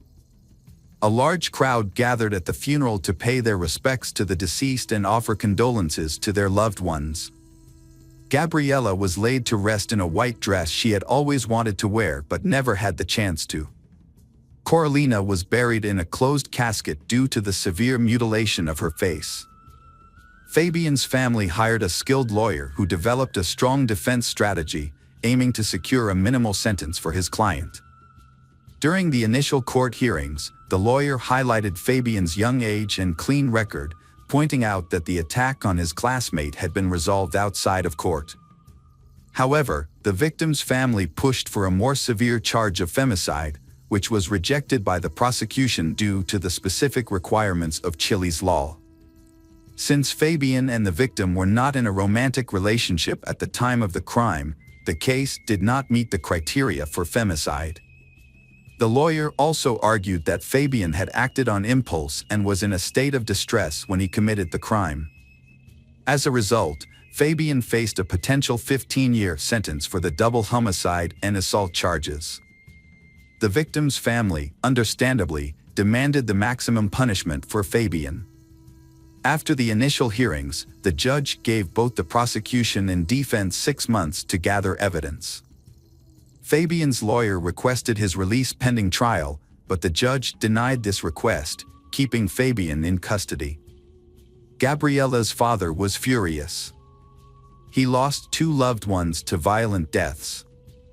Now, the person responsible for the murders of his ex-wife and daughter might receive a lenient sentence. The defense lawyer tried to blame the victims, and the authorities seemed willing to accept this excuse. In response, Gabriella's father and uncle, along with women's rights groups, proposed Gabriella's Law. This law would broaden the definition of femicide to include intimate partner violence, regardless of whether they was married or cohabiting. The National Office for Women and Gender Equality soon joined the cause, actively pushing for the law. Although the bill faced opposition due to concerns that it could lead to new charges and stricter penalties for perpetrators already in prison, feminist groups nationwide rallied behind the Alino family. They organized marches and demonstrations in support of Gabriella's Law. In August 2019, a year and 3 months after the tragic murders, significant changes were made to Chile's femicide law. Known as Gabriella's Law, these amendments aimed to strengthen the country's response to violence against women. The law now defines femicide as any act of violence, injury, or murder committed against a woman due to hatred based on her gender, regardless of the relationship between the victim and the perpetrator. Additionally, the law considers it an aggravating circumstance if the victim is a minor or has health issues. In April 2022, Fabian Series went on trial for attacking his ex-girlfriend and her mother 4 years earlier. Thanks to Gabriella's Law, the defense had limited options. Fabian was charged with femicide under aggravating circumstances because one of the victims was a minor, as well as with double homicide and assault. On April 20th, he was sentenced to life in prison without the possibility of parole. After the verdict was delivered, Federico and Rodrigo spoke to the court, expressing their gratitude to the judges for their fair decision. They acknowledged that no punishment could restore the life of their loved ones, Carolina and Gabriella, but emphasized that a life sentence for the perpetrator would serve as a safeguard, protecting other women from suffering a similar tragic fate. Hello friends, welcome to our channel. Today we're going to take a look at another horrible case with you, the case of Ilana Frick. Ilana Christina Frick was born in September 1977 in Windsor, Ontario, to George and Anna, who had immigrated to Canada from Croatia in the early 1970s. She was the younger of two daughters, with an older sister named Caroline, with whom she was extremely close. Ilana's birth was considered a miracle by her parents. Her mother, Anna, had faced serious health complications after her first pregnancy, and doctors had told them that Anna would likely never conceive again. Anna and George made a significant effort to ensure their daughter's well-being and meet their needs, in spite of the difficulties they faced. They both worked at a car factory, striving to give Ilana and Caroline a good education and a comfortable life. Growing up, Ilana was a diligent and passionate student. She spent most of her free time reading, also found time to attend dance classes, practice gymnastics, and compete in track and field events. During her summer breaks, Ilana chose to work to help support her family, often working in cornfields and learning to manage her finances wisely. As she progressed through school, Ilana excelled in math and science, and by the time she reached high school, she had set her sights on a career in medicine. Ilana graduated at the top of her high school class and was accepted into a prestigious medical university. Around the same time, she started dating Matthew Ryan, a classmate from high school who was also studying in the same department. They maintained a long-distance relationship after graduation, with Ilana moving to Ottawa to pursue a residency program at the university. Matthew, on the other hand, chose to work at a local hospital and did not pursue further education. Despite the distance, Ilana and Matthew's relationship continued until nearly 2002. They had even made plans to get married, but ultimately decided to remain friends. By then, Ilana was interning at a top clinic and was working towards earning a doctorate, while Matthew's career had not advanced. In February 2003, during a night shift at the hospital, Ilana met Mohammed Shamji, a new colleague. She was immediately drawn to him. Mohammed, who was just a year older than Ilana, was a resident in the neurosurgery department and came from a family of prominent doctors. Mohammed Shamji was born and raised in Ottawa, Ontario, into a family of medical professionals. His father, Farid Shamji, was a well-known surgeon, and his mother, Edith, was a talented psychiatrist. Mohammed's older brother, Ali, also pursued a career in medicine, becoming a medical biophysicist. Both brothers attended Yale University, and later, Mohammed returned to Canada to earn his doctoral degree from the University of Western Ontario. Additionally, Mohammed had taken an interest in a blonde woman, but at first, he did not make any attempts to approach her. Ilana was immediately drawn to Mohammed, a tall, dark-skinned man, and sought to capture his attention. He eventually asked for her number and initiated contact, marking the beginning of their romance. Initially, Ilana perceived Mohammed as a reserved individual who hesitated on dates, jumped between topics, or fell silent, giving the impression of being introverted. However, it was later discovered that his behavior was not due to shyness but rather a lack of interest. Unbeknownst to Ilana, Mohammed was seeing another woman at the time and intentionally kept this a secret. When Ilana discovered she had a rival, she became resolute in her determination to be the only woman in his life. The first year of their relationship was tumultuous, with they breaking up on 3 separate occasions, rekindling. This was largely due to Ilana's persistence in pursuing the relationship. Despite her parents' awareness of the issues and their encouragement to leave Mohammed, Ilana remained resolute, convinced that she had found her soulmate. Ilana often showered Mohammed with gifts, surprises, and home-cooked meals, but he only sporadically reciprocated her affection. Mohammed seemed content to accept Ilana's displays of love without feeling obligated to return them. This dynamic created an emotional imbalance, where Ilana grew increasingly dependent on Mohammed. In the summer of 2004, Ilana and Mohammed received unexpected news, Ilana, unplanned pregnancy. A sudden life-changing event forced them to rethink their future plans.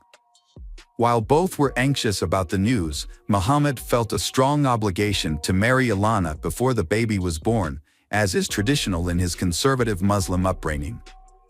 In September 2004, they had a two-part wedding. The first ceremony adhered to Muhammad's family's cultural customs, while the second was a more casual celebration with friends at a popular restaurant. At the time, the newlyweds seemed happy and in love. However, their happiness was short-lived. When their daughter, Yasmin, was born in January 2005, their marital problems became apparent. Muhammad's focus on his career and education left Ilana and their newborn daughter feeling neglected. To make matters worse, Muhammad had been hoping for a son and wasn't afraid to express his disappointment. This marked the beginning of a troubled marriage that would ultimately end in tragedy. After having her child, Ilana took maternity leave to care for her daughter and manage the household. When Muhammad returned home, he would often go straight to his room and spend very little time with his wife and children, which left Ilana feeling abandoned and unappreciated. As time passed, Muhammad's behavior worsened, and he became increasingly critical and abusive. He would insult Ilana's appearance, refuse to eat her cooking, berating and insulting his wife. Despite her growing unhappiness, Ilana chose not to confide in anyone, including her close friends and parents, about her marital problems. However, one day, while Ilana was on the phone with her mother, Muhammad returned home in a bad mood and began berating Ilana in front of her mother. Ilana's mother tried to defend her, but Muhammad shifted the blame onto Ilana, claiming she was responsible for their troubled marriage. Ilana's mother advised her to end the relationship with Muhammad and file for divorce, but Ilana declined, hoping that she could still salvage the marriage. Unfortunately, Muhammad's actions worsened, and he started physically harming Ilana on top of the verbal abuse she had already been enduring. The situation reached a boiling point in the summer of 2005 when Muhammad punched Ilana in the face, breaking her nose. Fearing for her safety and that of her child, Ilana fled to friends and reported the incident to the police, finally deciding to end the marriage and leave Muhammad for good. Muhammad surprisingly begged his wife, Ilana, to come back, vowing to never physically abuse her again or even raise his voice. He promised that their family life would be perfect and he would control his temper. However, Muhammad's sudden change of heart was motivated by self-interest. As a young neurosurgeon, he was about to start at Duke University, working towards his doctorate, and a criminal conviction would ruin his promising medical career. Muhammad's primary concern was his own future, but he successfully convinced Ilana to drop the charges against him. She even agreed to follow him to North Carolina, where he would pursue his studies. Ilana's loved ones were confused when she didn't leave her husband despite the difficulties she was facing. Instead, she moved to another country with Muhammad. When they encouraged her to reconsider, she stood her ground. When the family settled in the US, life appeared more tranquil for a time. Muhammad earned a highly competitive spot in an elite engineering program. Meanwhile, Ilana joined Duke University on a full tuition scholarship. Their relationship grew stronger and became more confident in their decision to have more children. After the arrival of their daughter Fiza, they welcomed another child. Unlike their son's relatively smooth birth, Fiza's delivery was more challenging. The new addition to the family brought immense joy, and they felt grateful for their family growing closer. What secrets lay hidden behind the perfect facade of this family? In the late summer of 2009, Ilana and her husband, along with their children, returned to Ottawa, Canada, and settled back into their home. Ilana, however, soon ended her maternity leave and secured a job as a family doctor at a renowned hospital, quickly building a solid reputation. Her husband, meanwhile, juggled work, studies, and teaching at a university. As social media gained popularity in the late 2000s, they started a personal blog that portrayed them as an ideal family. They shared photos of their vacations, accomplishments in science, and luxury lifestyle, complete with a lavish home. They even posted about attending prestigious conferences and trendy resorts. To outsiders, they seemed like a happy, successful, wealthy, and deeply in love couple with no problems. However, this perfect image hid a dark reality. Behind closed doors, Muhammad continued to exert strict control over Ilana. He monitored her interactions, dictated what she wore, and even checked her email and social media accounts. He openly criticized her appearance, style, and parenting methods, leaving Ilana feeling silent and trapped. As time passed, the tension and aggression between them became stressed, with Muhammad frequently yelling at Ilana and blaming her for their arguments and discord. In 2011, a prestigious medical center in Calgary offered a talented neurosurgeon, Muhammad, a fellowship in spinal surgery. Muhammad accepted the offer and relocated to Calgary, but he had to leave his family in Ottawa because his wife, Ilana, couldn't take a leave of absence from her job for over a year. They had to manage a long-distance relationship. During one of Muhammad's visits home, their relationship faced its biggest challenge yet. While at home, Muhammad accidentally left his laptop open, and Ilana saw a message from another woman on his social media account. The content of the message implied a romantic involvement. When Ilana confronted Muhammad, he confessed to having an affair, which was a devastating blow to Ilana. Ilana's family believed that this was the final straw, and they were convinced that she wouldn't forgive Muhammad again. However, Ilana decided to give their marriage another chance. Muhammad promised to end the affair, and they decided to start fresh in Toronto, where Muhammad had secured a high-paying job. Despite this fresh start, their marital issues persisted. After their move to Toronto, Muhammad expressed his desire to have a son, and Ilana agreed to try again, hoping that a new child would bring stability to their family. In October 2013, they had a son named Marius, a long-awaited addition to their family. Despite the new baby, his behavior towards his wife remained unchanged. Over the next few years, he devoted himself to his medical career, becoming a skilled and respected neurosurgeon known for his ability to tackle complex cases that other doctors avoided.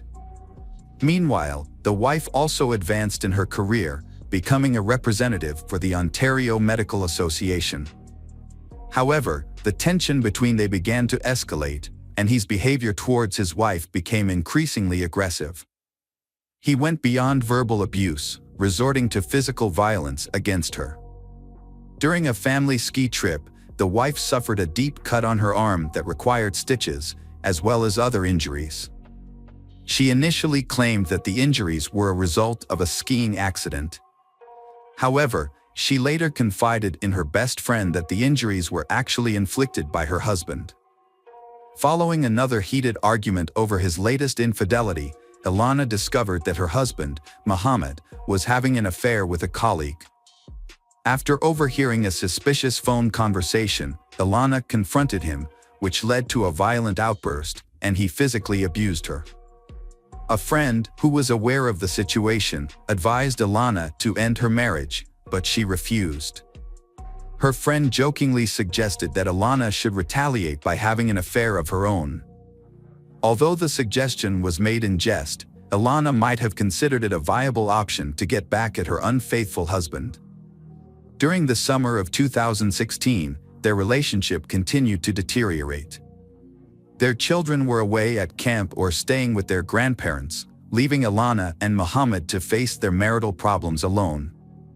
In a surprising turn of events, they celebrated their 12th wedding anniversary in early September, even sharing the news on social media. However, their happiness was short-lived, as they began discussing divorce just a week later. Despite his marital transgressions, Muhammad refused to acknowledge his actions as grounds for divorce, claiming that he was happy with his current situation. On the other hand, a desperate Ilana initiated an affair with a co-worker who had been flirting with her, escalating their relationship turmoil. Elena found herself swept up in a new romance, feeling cherished and adored by her partner. This was a welcome change from her current situation, and she reveled in the long-absent sensation of being loved and desired. However, her personal life was about to take a dramatic turn. A fierce argument erupted in the family on November 25, 2016. Elena informed her husband that their divorce was unavoidable. The following day, she consulted with a divorce attorney and then departed for a 3-day medical conference in another city. While Elena was away, her husband, Mohammed, sent her a series of messages, begging her to reconsider and work on saving their marriage for the sake of their children. Elena returned home on November 30th and made a final phone call to her parents. Although her voice betrayed some anxiety, she reassured them that everything was okay. Unbeknownst to her family, Elena had attempted to call the police that evening, but in her distress, she accidentally misdialed the number, leading to a devastating outcome. On December 1st, Anna tried to contact her daughter Ilana but was unable to reach her. Concerned, Anna called her son-in-law Mohammed to ask what was wrong. Mohammed claimed that Ilana had packed her bags in the middle of the night and left him and their children to be with her lover. However, Anna and her husband were skeptical of Mohammed's story, knowing that their daughter would never abandon her children. They asked a close friend of Ilana's to keep an eye on the Mohammed home while they traveled to Toronto to report Ilana's disappearance to the police. The friend reported that Ilana's car was still parked in the driveway, which only added to the family's concern. When Anna and her husband arrived at their daughter's house, they didn't notice anything out of the ordinary at first. However, Mohammed was agitated and insisted that Ilana was with her lover, repeating the same story he had told the police earlier.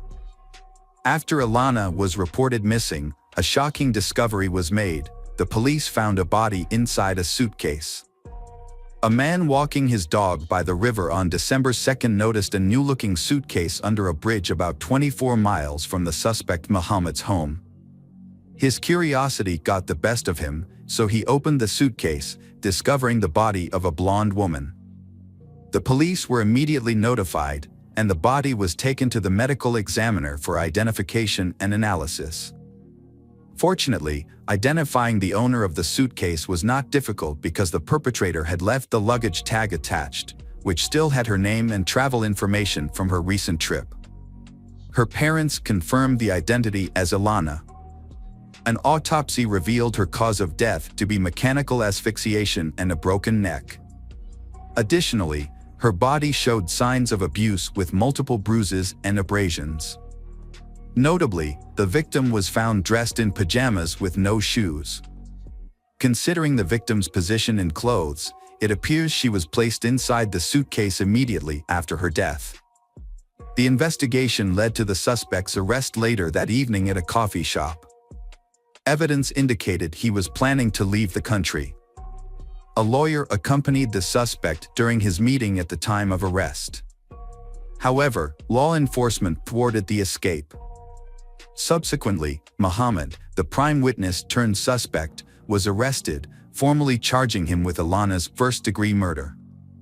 Mohammed denied any involvement in the incident, but a disturbing detail soon came to light. Their 12-year-old daughter, Yasmin, had unintentionally witnessed her mother's murder. Yasmin reported hearing screams and noise coming from her parents' room, prompting her to rush there.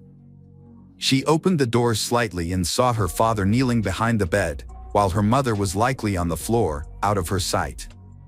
Mohammed ordered Yasmin to leave the room immediately, shut the door, and go back to bed. The next morning, he told his daughters that their mother had left. Despite her young age, Yasmin sensed that something terrible had occurred, but she couldn't fathom that her father was responsible for her mother's death. To avoid putting his daughter through the trauma of testifying in court, the accused confessed to the crime. He recounted the events of that fateful evening, stating that he and his wife had argued over her alleged infidelity and desire for a divorce. Mohammed claimed that he didn't intend to harm his wife, but the situation escalated rapidly.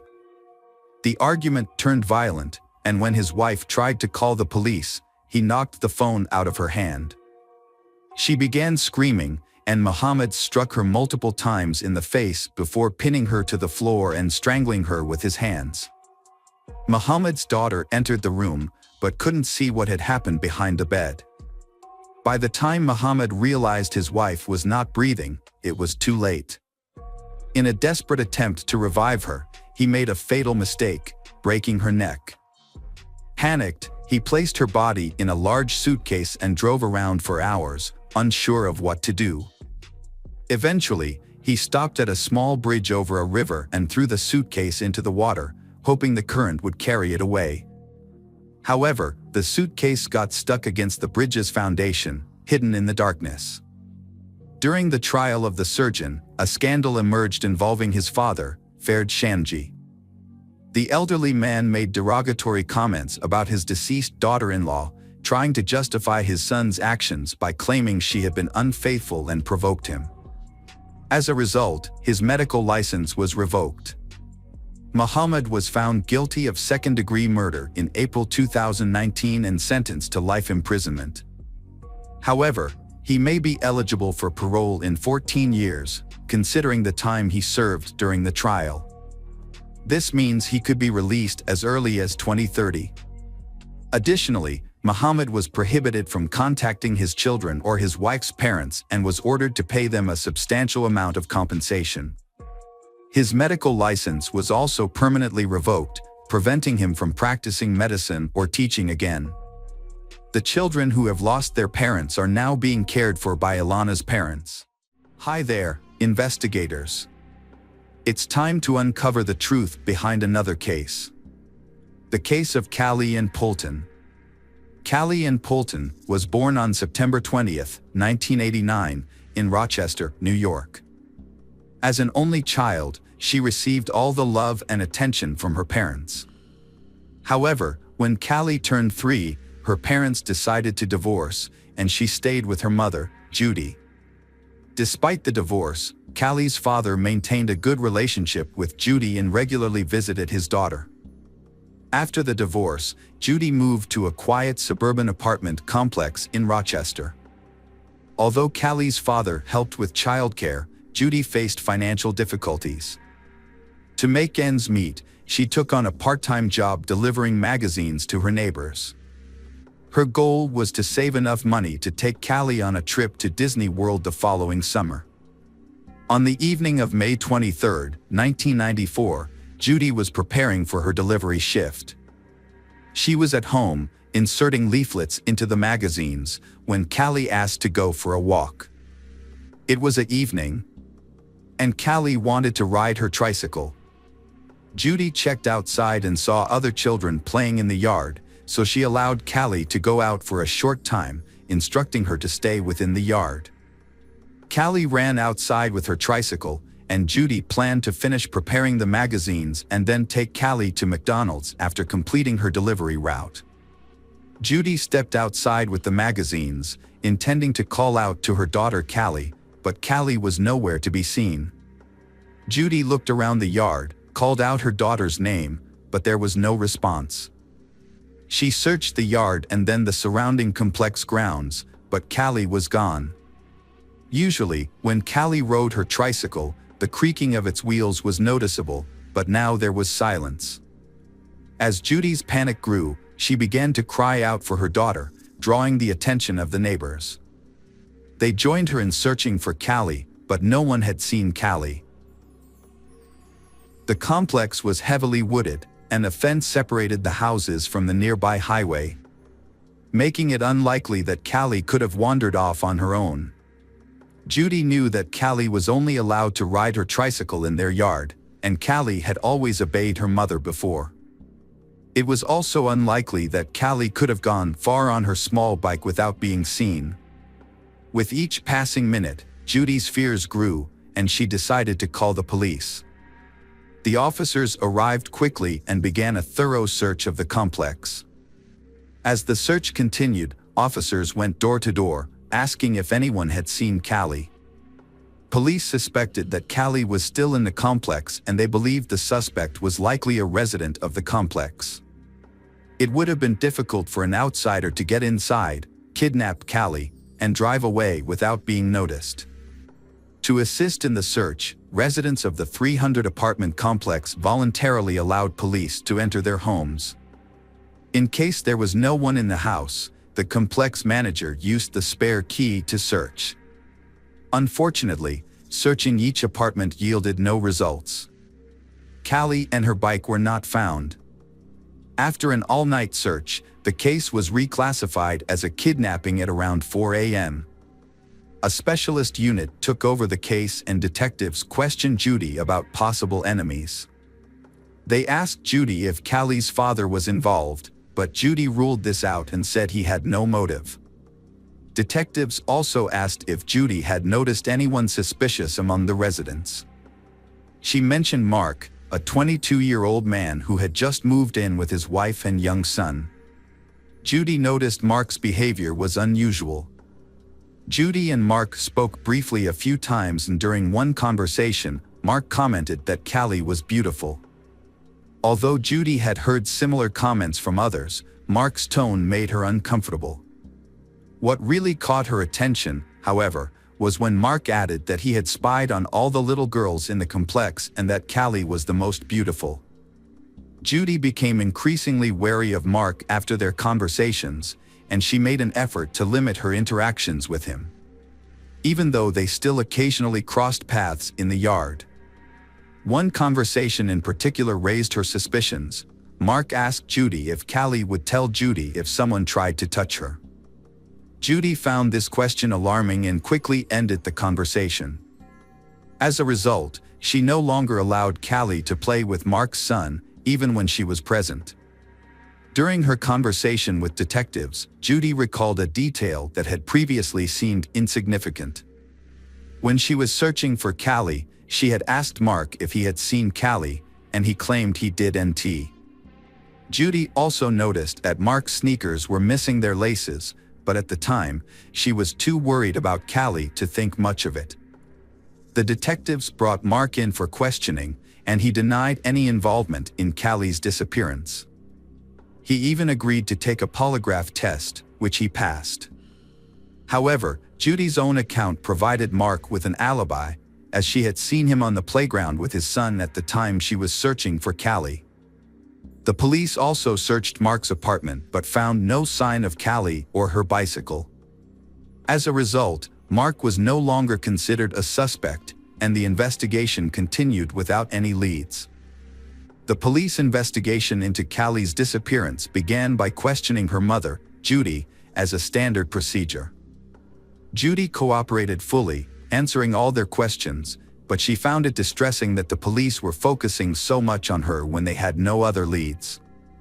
As the search for Callie continued, the case received widespread attention, with news reports, billboards, and flyers throughout the city. The police received over 1,000 of tips, but unfortunately, each one led to a dead end, and the case remained unsolved for months. Despite the lack of progress, Judy remained hopeful that her daughter would be found alive. She quit her job to devote all her time to the search, printing and posting flyers, contacting media outlets, and working tirelessly to keep the case in the public eye. With the help of some compassionate supporters, she was able to raise $100,000 as a reward for any useful information.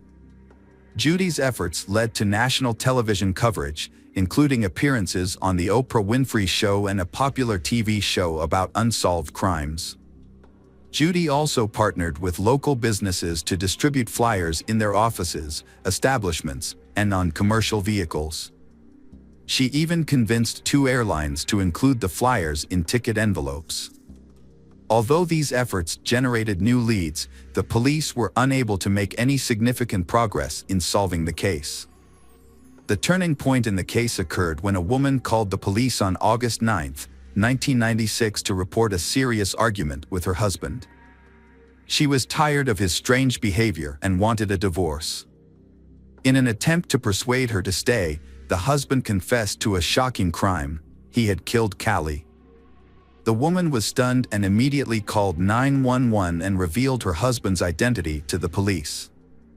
The husband's name is none other than Mark Christie, Judy's neighbor. However, the detectives faced a significant obstacle. Under state law, any information shared between spouses was protected and inadmissible in court. This meant that even if Mark's confession was true, the police couldn't use it as evidence to arrest or question him. Furthermore, Mark had been in his yard with his child shortly after Callie's disappearance, and his apartment had been searched early in the investigation, making it unlikely that he had the opportunity to kidnap and kill her. The detective in charge of the case, Detective Crow, decided to talk to Mark after hearing his wife's story. Mark and his family had moved out of the complex just weeks after Callie went missing due to serious allegations. Mark had been accused by the two girls' parents of standing naked in front of his house, which made the detective suspicious. Although no investigation had been launched, the incident appeared to be suspicious. Crow traveled to Mark's new home, 50 miles from Rochester, but encountered resistance. Mark's mother opened the door and said her son would not talk to the police without an attorney present. Mark learned about his wife calling the police and contacted a lawyer. This meant that the police could not use Mark's confession to his wife as evidence, and his lawyer could prevent any questioning. Despite this, Crow persisted. While talking to Mark's mother, Mark appeared and Crow persuaded him to answer some questions about Callie's case. Crow suggested they discuss the matter over coffee at a nearby restaurant. Mark agreed to Crow's surprise, but only on the condition that Crow would then take him to see his lawyer. Crow and Mark stopped at a nearby Italian restaurant. Crow tried to engage in the conversation normally, avoiding any pressure or tense questions. This approach seemed to work as Mark began to open up more while they waited for their food. Mark expressed deep remorse for his actions towards Callie and explained that her image had haunted him for the past 2 years, constantly appearing on news reports and flyers. Crow tried not to scare Mark. Crow had spoken to Mark before in the early stages of the investigation. But this new conversation felt different.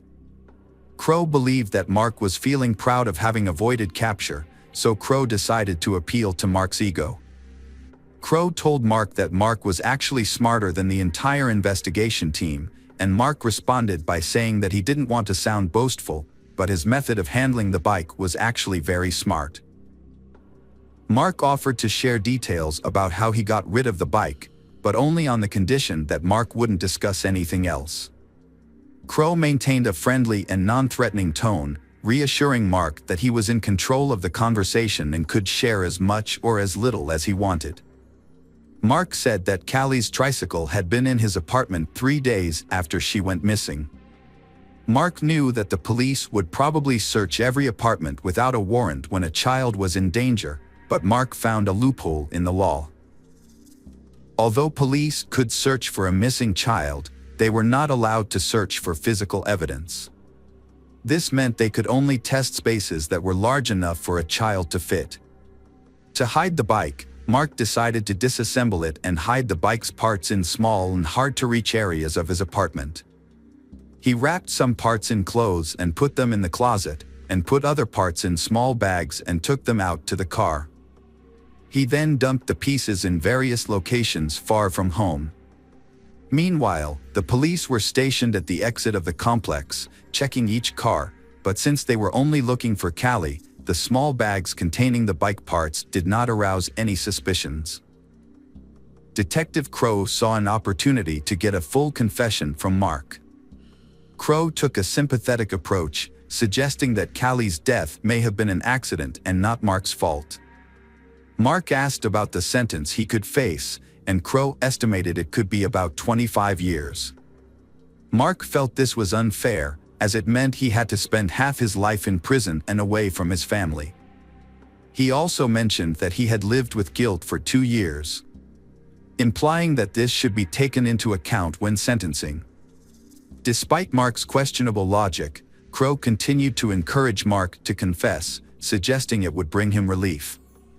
Mark agreed to tell the truth, but only after consulting with a lawyer. Crow knew that Mark's lawyer would advise Mark against confessing to a crime without solid evidence. So, Crow decided to be straightforward with Mark, explaining that if he didn't tell the truth, Callie's parents would never know what happened to their daughter. Mark responded by saying that Callie hadn't suffered. Crow senses that Mark was confessing and encourages him to do the right thing. Mark looked at Crow and finally admitted to his actions. He repeated that Callie hadn't suffered and Mark confessed to strangling her with his bare hands. He then added that he hadn't done anything else to her. Mark recounted the events of that evening, explaining that Callie had come to his apartment and asked to play with his 1.5-year-old son. Mark let her in and took her bike to the kitchen. Aware that Callie's mother wouldn't approve of her visiting, Mark let Callie go upstairs to play with the child without drawing Judy's attention to the situation. However, when Mark heard Judy calling out for her daughter in the yard about 10 minutes later, he panicked. He knew that Judy would be furious if she discovered that he had let Callie into his house without permission. In a moment of desperation, Mark went upstairs to the children's room and strangled Callie with his bare hands. Detective Crow was skeptical about certain aspects of Mark's story from the start.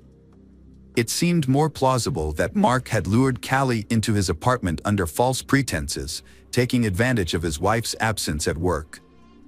Once inside, Mark might have attempted to molest Callie, but when he heard Judy calling out for her daughter, he may have panicked and killed Callie to avoid being exposed. Crow recalled that Judy had seen Mark wearing sneakers without laces, which suggested that he had used them to strangle Callie. This detail implied premeditation, contradicting Mark's claim that the crime was spontaneous. To avoid raising Mark's suspicions, Crow decided to continue listening to his story. Mark claimed that after the murder, he left Callie's body in the kitchen and took his son outside to establish an alibi. He deliberately allowed Judy to see him in the playground, hoping to deflect any suspicion. Once Judy began searching the complex, Mark returned home and hid Callie's body in a laundry basket, covering it with clothes. A short time later, he placed the basket in the trunk of his car. Mark confessed that the chaos of the search, with many people looking for Judy's daughter, allowed him to carry out these actions unnoticed. Mark took his son and drove to the building where he worked as a security guard. He parked near the back, left the basket with Callie's body by the door, and then entered the building through the main entrance, telling his co-workers he had forgotten something at work. His toll didn't raise any suspicions.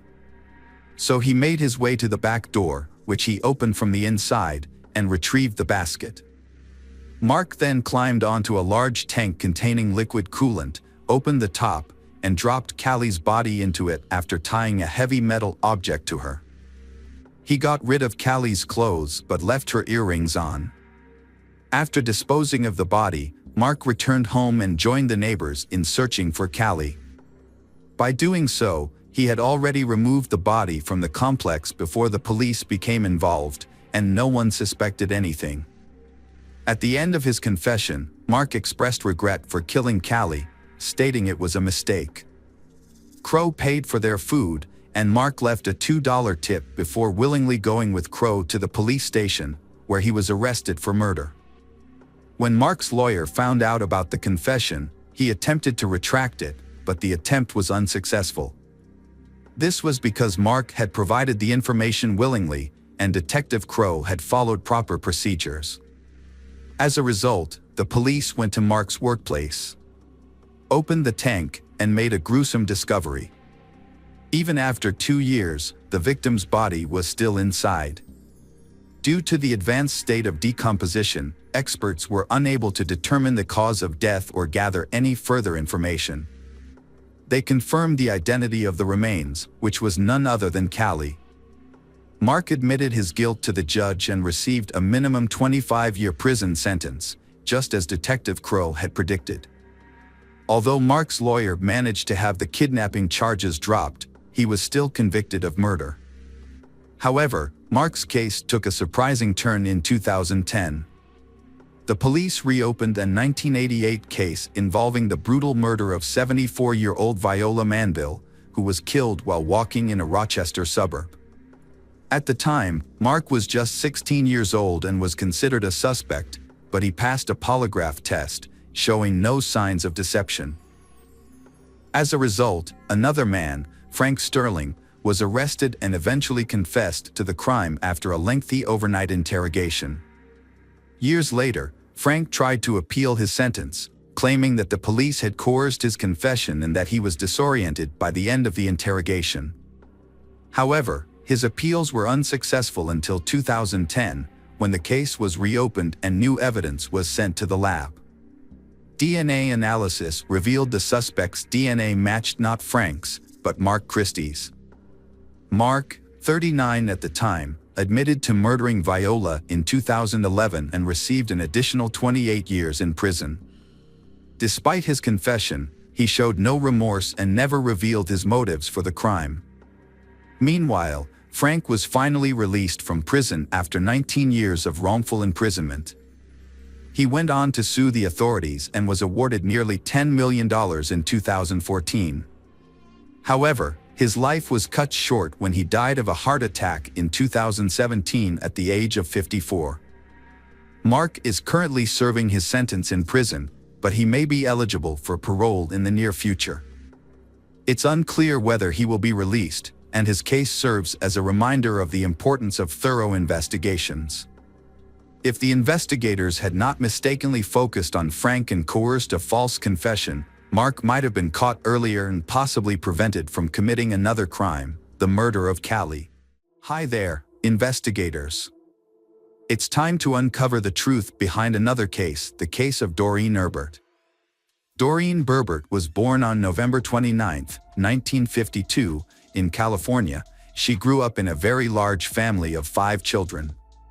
Her kindness and desire to help others defined her as a person. After college, she moved to San Francisco, where she worked as a physiotherapist. Doreen also nurtured a dream of creating her own large family. This aspiration became a reality when she met Michael Dennis, who worked near her clinic. They began dating, got married, and in 1976, their son Paul was born. Initially, Michael and Doreen were happy, but the birth of their child marked the beginning of their marital troubles. A year later, they decided to go their separate ways, with their son staying with Doreen and Michael receiving regular visitation rights. Doreen and her family were still able to maintain a fairly stable life despite the many hardships they faced. She met Charles, and they started dating, eventually getting married and settling in a quiet neighborhood in San Jose. They was thrilled when their daughter Diana was born in 1979. Charles was eager to be a father and was delighted to welcome Diana, raising her alongside Doreen's son from a previous relationship. Tragedy struck in February 1980 when disaster befell their young family. 4-year-old Paul slipped through the fence surrounding their backyard pool and fell into the water. Doreen, who was at home at the time, discovered what had happened too late. She immediately pulled Paul from the water and called for emergency services. Paul was rushed to the hospital and connected to life support, but after 10 agonizing days, the medical team concluded that he had no chance of recovery. The heartbreaking decision was made to disconnect Paul from life support. Doreen was heartbroken and consumed by guilt, despite the police investigation clearing her of any blame. However, with the help of her young daughter, she slowly began to heal. For years after the traumatic event, the family finally received some good news. After 2 previous miscarriages, Doreen became pregnant again, and this time, everything seemed to be going smoothly. They was expecting a baby boy, due to arrive in early November. Just days before Doreen's scheduled hospital visit, the family decided to participate in Halloween festivities. On the evening of October 31st, the neighborhood was filled with decorated homes, children trick-or-treating, and parents handing out candy.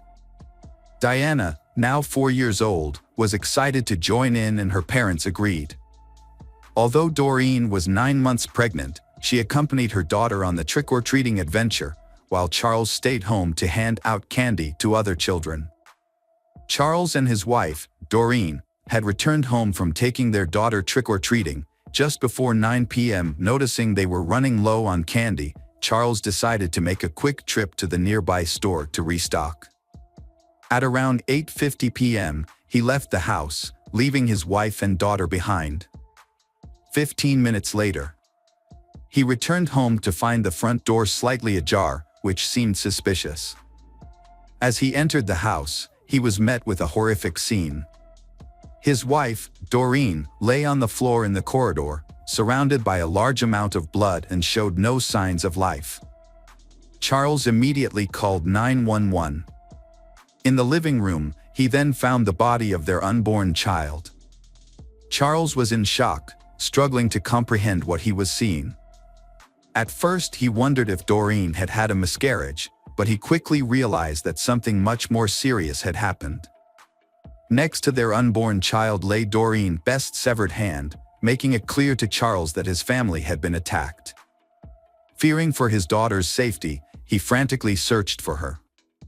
There was so much blood on the floor that he slipped and fell while running through the house. Eventually, he found his daughter hiding behind the sofa in the living room. She is still alive and unhurt. When paramedics arrived, they found Doreen's weak pulse and rushed her to the hospital. Tragically, Doreen did not survive and was pronounced dead in the ambulance. Her unborn child also did not survive. The attacker had inflicted severe injuries on the baby after removing it from Doreen's womb. A post-mortem examination revealed that Doreen had been stabbed multiple times with a long, sharp object, possibly a sword or machete. The crime scene was particularly disturbing, with blood covering the floors, walls, and ceiling.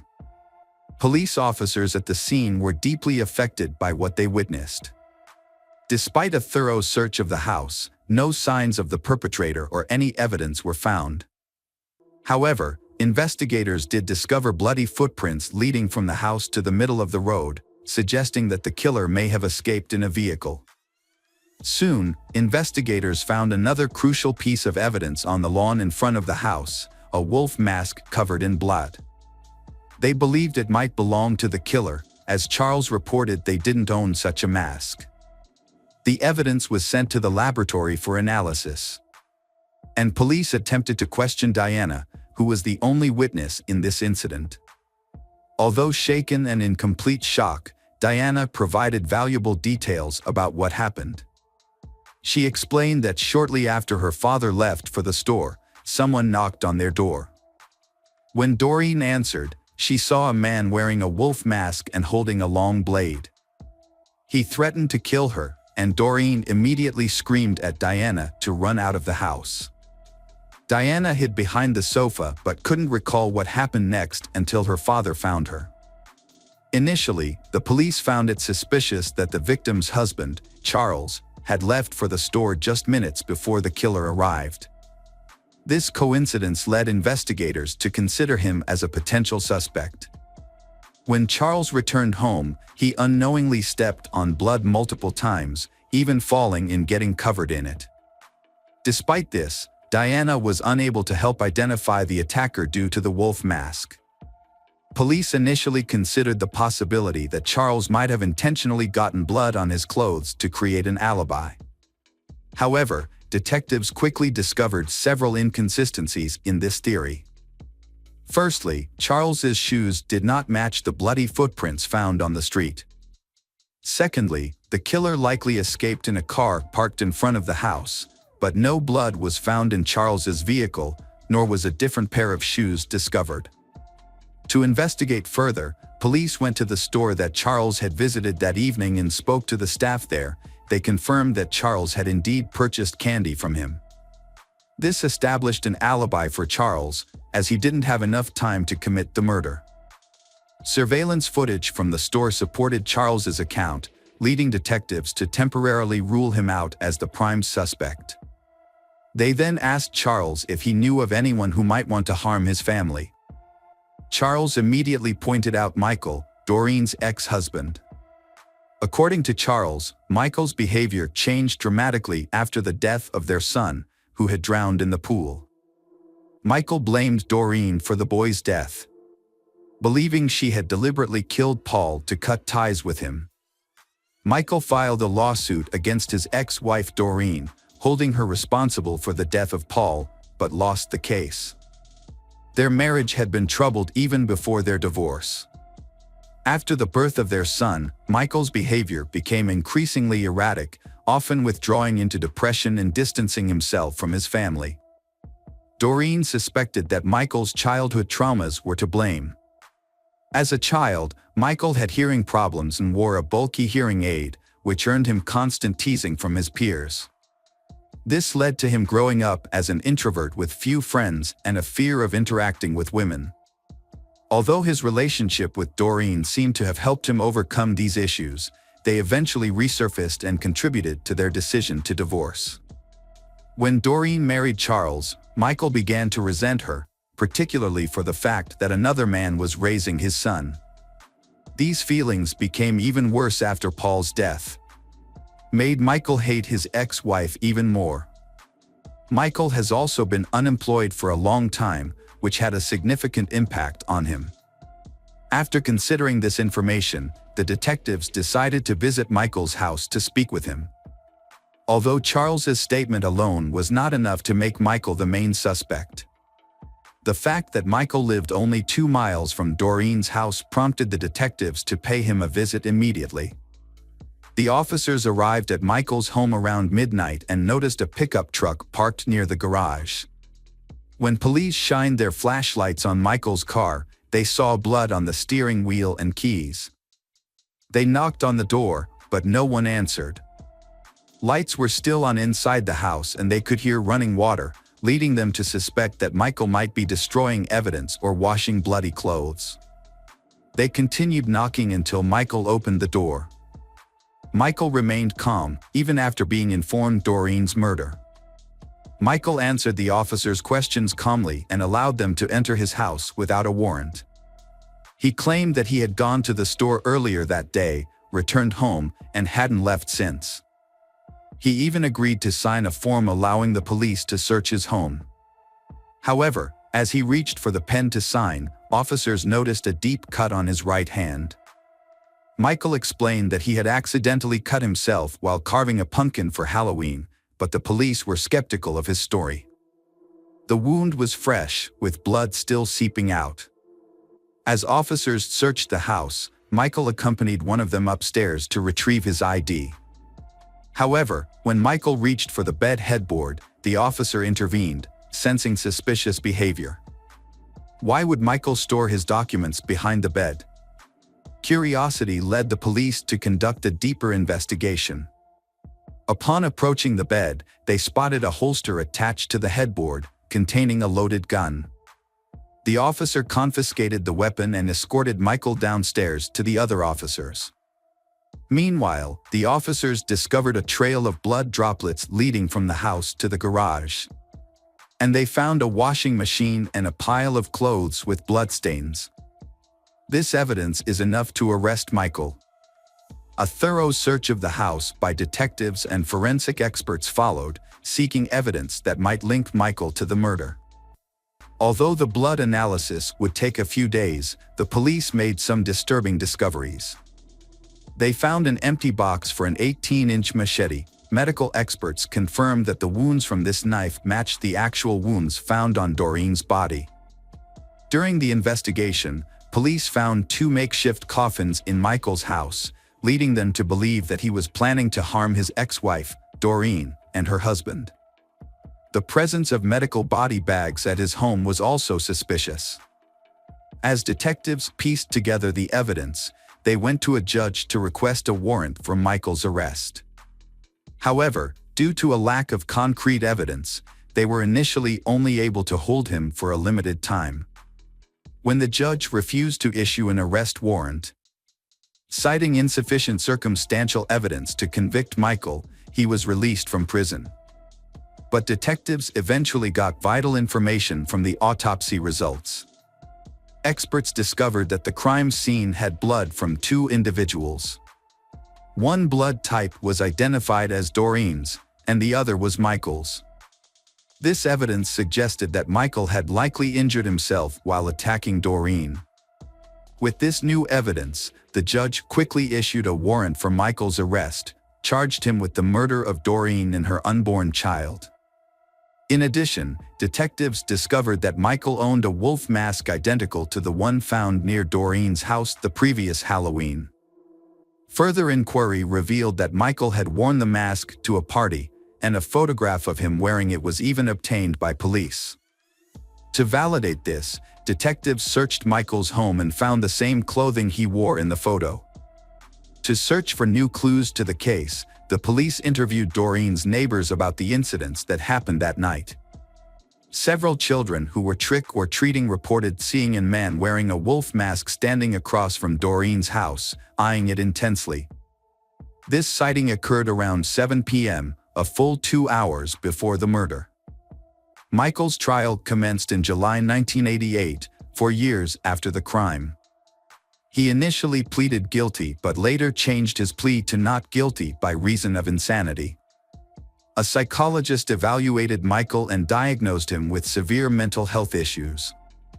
Michael claimed that the horror of Halloween was too much to bear, as the sight of children trick-or-treating reminded him of his own loss and triggered a mental breakdown. He alleged that this breakdown led him to visit Doreen's house armed with a machete on the evening of the murder. When Doreen opened the door, Michael revealed his true identity as the man behind the mask and made a shocking statement: she killed their son. Recognizing the man as Michael, Doreen quickly screamed for her daughter to run and Michael immediately attacked her. Michael claimed he was unaware that Doreen was pregnant at the time of the attack, but this assertion was met with skepticism. Doreen was visibly pregnant, standing at 4 feet 1 inches tall, and her friends found it hard to believe that Michael wouldn't have noticed, especially given her prominent belly. In fact, her friends joked that her pregnancy had made her almost as wide as she was tall. The prosecution argued that Michael was fully aware of his actions and had planned the crime in advance, a claim supported by evidence from the investigation. Detectives discovered that Michael had previously shared his desire to kill his ex-wife and her husband with friends, and had even discussed disposing of their bodies in the bay. The presence of 2 coffins and body bags in his home suggested that he was serious about carrying out this plan, and the prosecution argued that he had adjusted his intentions for some reason to target Doreen instead. Michael may have panicked or feared being caught, prompting him to leave the house quickly. During the trial, Doreen's 9-year-old daughter, Diana, testified about what she witnessed. Charles had wanted to spare his daughter the traumatic experience, but she was the only witness to the crime. The trial lasted a year, ultimately resulting in Michael's conviction for the murders of Doreen and her unborn child. Michael was sentenced to death, but a moratorium on the death penalty in California delayed his execution. As a result, Michael remains in prison, and his sentence will be no carried out. Years later, Diana revealed that the murder had such a profound effect on her, and she could never forget the horror she witnessed. Ultimately, Diana decides to forgive Michael and try to move past the past to focus on the future. Hello again, true crime fans. We've got another mysterious case to explore. The case of Samantha Josephson. Samantha Josephson was born to Seymour and Marcy Josephson in Princeton, New Jersey, and grew up in Robbinsville, New Jersey. She majored in political science at the University of South Carolina. She plans to attend Drexel University School of Law with the goal of specializing in international law. Samantha received a full scholarship to Drexel University and a partial scholarship to Rutgers University, and hopes to pursue a career in international law. Samantha was a member of the Alpha Gamma Delta sorority and had the opportunity to study abroad in Barcelona. While in South Carolina, she also visited Madrid and Paris. Samantha had a boyfriend named Greg. Samantha and Greg communicated regularly through text messages and phone calls every day whenever possible. Even though Samantha was about to enter law school, they still planned to build a future together. Greg planned to move in with her and support her. However, everything changed on Friday, March 29, 2019, when Samantha did not return to her apartment. On March 28, 2019, Samantha decided to hang out with her roommate and friends in Columbia, South Carolina. Although her boyfriend, Greg, was unable to come along, the group visited several bars before ending up at the Bird Dog Bar in 5 Points, a popular place for students to socialize. Samantha was hanging out with friends, but she kept texting her boyfriend, Greg. She wanted him to drive to Columbia to be with her. However, they had plans to meet up the following weekend, so Greg decided not to go to Columbia with her. He kept in regular contact with Samantha. Around 2 a.m., Samantha left and returned to her apartment alone. She called an Uber to get home. Samantha was waiting for an Uber. While waiting, she talked to Greg on the phone at around 2:04 a.m. and told him she was on her way home. She had used Uber many times before to get to and from bars. Shortly after requesting a ride, a car pulled up at the curb where Samantha walked up to the car, realized it wasn't hers, and then turned around to return to her spot on the sidewalk. She was wearing an orange shirt and black pants. After some time, a black Chevrolet Impala pulled up in front of Samantha. She said goodbye to Greg, assuming the Impala was her ride. She opened the door, exchanged a quick word with the driver, and got into the back seat.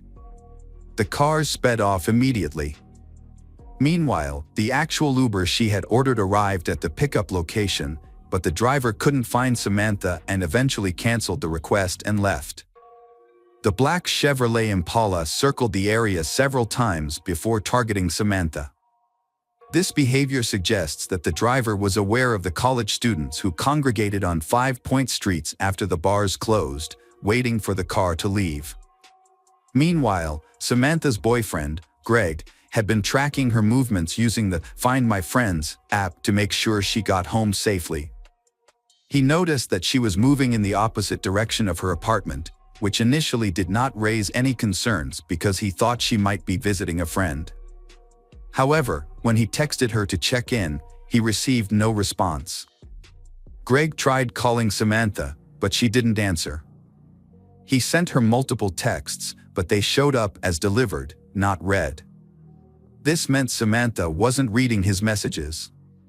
Her phone's location stopped sharing, which surprised Greg because it had never happened before. He thought maybe she had left her phone in the Uber. Concerned, Greg contacted her friends and roommate to see if they had heard from her or if she had made it home safely. However, no one had any news about her whereabouts. Greg decided to rest, hoping Samantha would show up tomorrow morning. The next morning, Samantha was missing. Her roommates filed a missing person report. Her boyfriend, Greg, drove 2 hours to Columbia to help search for her. Shortly after the report was filed, a group of turkey hunters found the body of a young woman in a wooded area in New Zion, about 65 miles from 5 Points. The hunters immediately called 911 after the discovery, and the local sheriff's office quickly dispatched deputies to the scene. The body was later confirmed to be Samantha Josephson. An autopsy revealed that Samantha's body had more than 120 separate stab wounds, affecting multiple areas, including her face, head, neck, arms, torso, legs, and feet. In an attempt to defend herself, her fingernails were severely damaged as she tried to evade a sharp object. Evidence suggested a double-edged knife had been used, and she had then been dragged into the woods. An autopsy revealed that her body contained only 20 milliliters of blood. Samantha had suffered severe blood loss. Police quickly obtained surveillance footage from the bar the night of the incident, which showed Samantha getting into a black Chevrolet Impala. The footage showed the car circling the block several times. Police discovered that Samantha had accidentally gotten into the killer's car, thinking it was her Uber.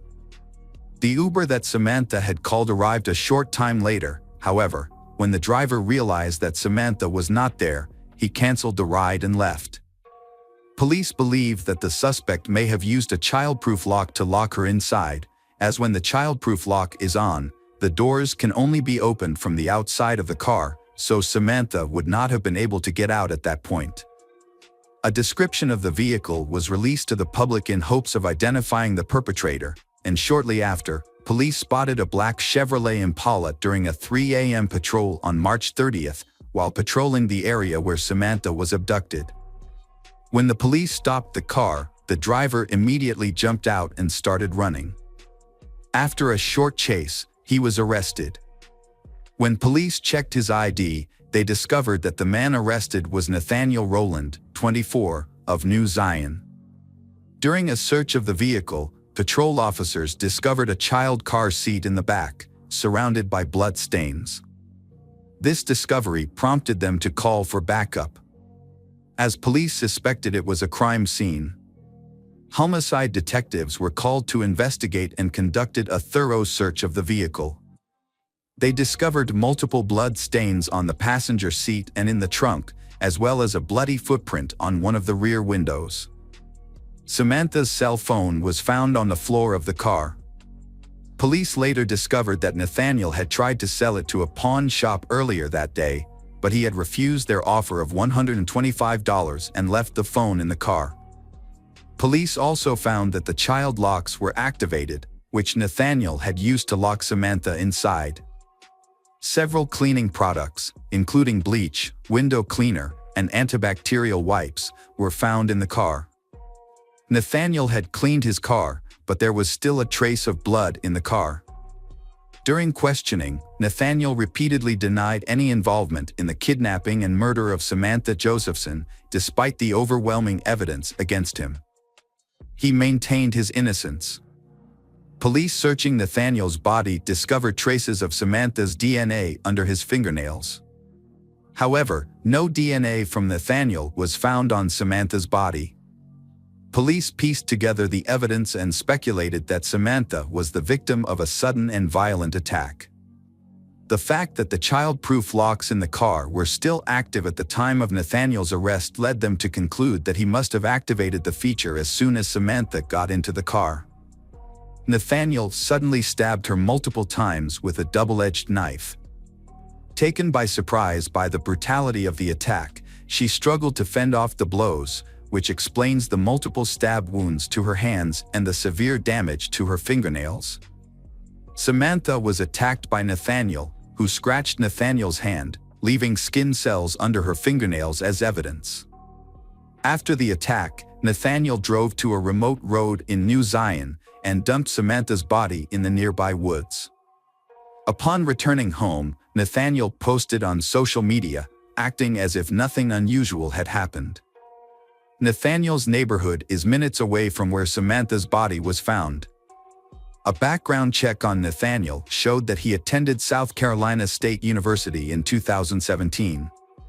However, there is no record of him graduating and it is unclear what job he was doing at the time of the incident. Nathaniel was previously arrested for assaulting and robbing a woman in October 2018.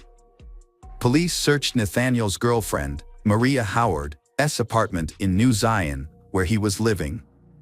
They found evidence in a trash can behind the apartment, including a sock and towel with blood stains on it, which belonged to Nathaniel. The blood was later determined to be Samantha's. Police also discovered a blood-stained white cloth, duct tape, bleach wipes with blood on them, and a double-edged knife with obvious blood stains. Tests later confirmed that blood found on the double-edged knife, bed sheets, car, and bleach wipes matched Samantha Josephson. Nathaniel was charged with kidnapping and murder. The trial took place. Nathaniel maintained his innocence despite overwhelming evidence against him. In the summer of 2021, Nathaniel's defense team argued that he was innocent, as there was no DNA of his on Samantha. Prosecutors countered Nathaniel's claim of innocence with a large amount of evidence gathered in the case. Key evidence included CCTV footage showing Nathaniel's car picking up Samantha in 5 points and driving away, as well as several incriminating physical pieces of evidence found in his car. Additionally, cell phone tracking showed that Nathaniel and Samantha's phones were in the same location at the time of the murder. Furthermore, Nathaniel lived near where Samantha's body was discovered. The prosecution presented 31 witnesses, including a person who saw Nathaniel cleaning the murder weapon, the pawn shop owner to whom he tried to sell Samantha's cell phone, and Nathaniel's ex-girlfriend, who claimed that her daughter had blood on her shoes after being in Nathaniel's car. After the murder, Nathaniel did not contact any witnesses to testify in his favor, and no members of Nathaniel's family came forward to defend him. Despite this, Nathaniel maintained his innocence and appealed to the judge. The jury deliberated for only an hour before returning a guilty verdict, and Nathaniel was subsequently sentenced to life in prison without the possibility of parole. Welcome back, detectives. Let's dive into another horrible case. The case of the Parente family. William Michael Parente was born on July 20, 1949, in Bay Ridge, Brooklyn. His parents, Willie and Rulon Parente, raised him with values rooted in their family's history of law enforcement. His father, a New York trooper, played a significant role in shaping his upbringing. As an only child, William received his parents' undivided attention. He spent summers enjoying the sun with his family in Long Beach. William pursued his education at Brooklyn College and Brooklyn Law School, thanks in part to the financial support of his uncle, Anthony J. Russo. William worked in his uncle's Manhattan law office on the Avenue of the Americas. There, he built a reputation as a thoughtful lawyer and dedication to his family. William was known for his demeanor, courteous which extended to everyone. He worked diligently for long hours, but made sure not to overwork himself. Unlike many of his peers, he refrained from using profanity or engaging in post-work gatherings for drinks.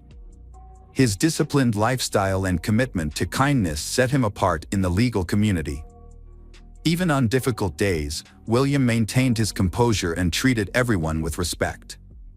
In 1977, after being admitted to the New York bar, William married Betty Mazzarella. He began his career at a prestigious Wall Street law firm but made a significant change in 1988. When Betty became pregnant with their first child, William decided to start his own private practice. This change happened around the same time the family moved to Garden City, New York, an affluent community in Nassau County, Long Island. Despite living in the suburbs, the William family remained connected to their Brooklyn roots. They regularly returned to their old neighborhood to enjoy local delicacies, reconnect with old friends, visit their mother, and relive cherished childhood memories. By the time he was 60, William Parente had become an experienced estate and tax attorney. He ran his practice from an office in a Queens shopping center. His wife, Betty Mazzarella, 58, dedicated her time to taking care of their home and organizing charity fundraisers in their local community. Betty was actively involved in church activities, which were an integral part of their neighborhood's social fabric. The couple had 2 daughters, Stephanie and Catherine. Stephanie, the elder daughter, was 19 years old and a sophomore at Loyola College, studying speech pathology with plans to pursue dentistry in the future. Her friendly nature made her well-liked by her classmates and teachers. She also maintained close relationships with her friends back home in Garden City. Their younger daughter, Catherine, showed remarkable talent at just 11 years old, earning her admiration from teachers and staff at Garden City Middle School. Her exceptional abilities indicated a promising future ahead. In the later stages of his legal career, William became involved in what he called bridge loans. He acted as a financial intermediary, similar to a bank, allegedly using assets from investment portfolios under his management to finance these loans. When an investor asked for their money back, William Parente was unable to return the funds or explain why he couldn't. On April 15, 2009, William, along with his wife Betty and youngest daughter Catherine, took a trip to visit their eldest daughter Stephanie in Towson, planning to surprise her. They booked room 1029 at the Sharon Hotel, near the Talone Town Center Mall, with a reservation until the 19th. When they arrived, Stephanie's friend was surprised, given that classes had just resumed after the Easter break and Stephanie was busy preparing for a chemistry exam. The visit was unexpected, especially since the parents had already planned to visit on Friday the 17th to discuss Stephanie's study abroad plans in England. Despite the initial surprise, the visit seemed like a normal family reunion. However, what took place that day remains unclear. Based on the evidence, here is what happened. Betty Mazzarella Parente was the first victim. She was brutally assaulted and suffocated in bed on Sunday morning. Later, Catherine, the youngest daughter, met a similar fate, dying from the same violence as her mother. Catherine's body was placed beside her mother's. On Sunday afternoon, Stephanie arrived at the hotel after leaving her campus and tragically met the same demise as her mother and younger sister. Her body was laid beside theirs on the bed. None of the victims showed signs of struggle. No evidence of drugging or physical restraint was found. William Parente carefully planned the annihilation of his family.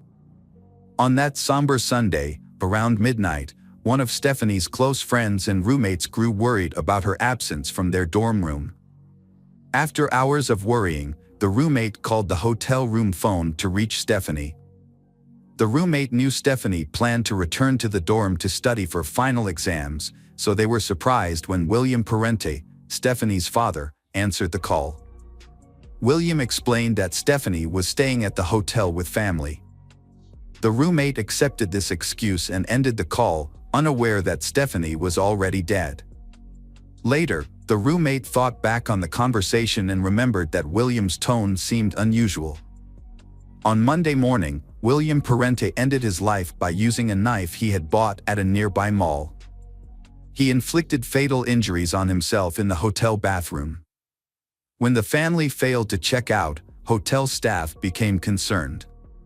School Loyola College also raised concerns about Stephanie's unexplained absence from classes, especially since it was a crucial time for her final exams. The college contacted the hotel, requesting a welfare check on Stephanie and her family. At 3 p.m., a housekeeper tried to enter their 10th floor room but found the door locked and received no response. The housekeeper alerted other staff, and a hotel manager entered the room. The manager found William Parente's lifeless body in the bathroom, having taken his own life with a knife. The manager quickly called emergency services and continued to investigate. As he entered the room further, he found 3 bodies carefully arranged on one of the beds. The victims were Betty Mazzarella and her 2 daughters, Stephanie and Catherine. The Baltimore County Police were immediately called to the scene, and all other guests on the 10th floor were relocated as part of the investigation. The police also took the family's Mercedes-Benz SUV from the hotel parking lot. After investigating, they determined that William Parente had committed a murder-suicide on that Sunday. And the police found that the causes of death were asphyxiation and blunt force trauma. They believe that Betty and Catherine were the first victims, followed by Stephanie. The police think that one of William's last interactions was with Stephanie's boyfriend, who tried to call Stephanie around midnight. However, Stephanie had already been killed by her father by then. Shortly after the call, William likely went to the bathroom and took his own life using a knife he had bought earlier from the mall. It is believed that William Parente's decision to kill his family and then commit suicide may have stemmed from an investigation into his possible involvement in a major fraud. William Parente was accused of being part of a Ponzi scheme, a type of investment scam where money from new investors is used to pay existing ones, often resulting in huge financial losses. Investors have been scammed of around $20 million, with one investor claiming a loss of $450,000. Investigations showed that William had issued bounced checks totaling $245,000 to investors, leading to further complaints to the New York Attorney General's office. After William Parente's death, some investors came forward with losses totaling millions of dollars. A colleague of William's made a poignant observation: financial losses can be recovered, but the loss of human life is irreparable. Friends and family have struggled to overcome their feelings of grief following the horrific incident.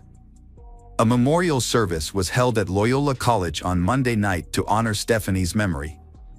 The family William Parente home, once full of life, became a somber space filled with tributes such as flowers and candlelit vigils.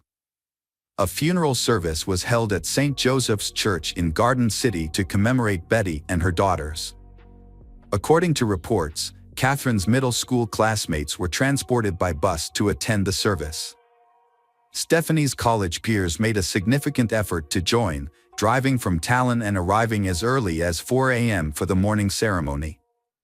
The family was laid to rest together at St. Charles Cemetery in East Farmingdale, New York. In contrast, William Parente received a separate, private funeral service at a different location. He was cremated, but the location of his ashes was not publicly disclosed. The horrific actions of this merciless perpetrator have caused immense distress for the victims and their loved ones. Welcome back, mystery lovers. Today's case is going to keep you on the edge of your seat. The case of Summer Baldwin. Summer Baldwin is a young girl born in 1976 in Washington. She is known for her friendly, kind and open personality. A good student with many friends, Summer dreams of becoming an actress after graduating from high school. However, that dream did not come true. After enrolling in community college, Summer had difficulty in studying at university. At the invitation of her friends, she decided to move to Lubbock, Texas, to change her life and seek new opportunities. Summer's life began to decline. She gradually became addicted to alcohol and illegal drugs without seeking help from her family. Her addiction got worse over time, leading to her losing her job and associating with people with criminal records. Her dream of becoming an actress was shattered. She eventually had to work as a prostitute to support herself. Meanwhile, Summer's parents, unaware of their daughter's problems and believing she was living a successful life, were devastated when they received news of her tragic death in September 2005. There is little information about Summer's friends or where she frequented.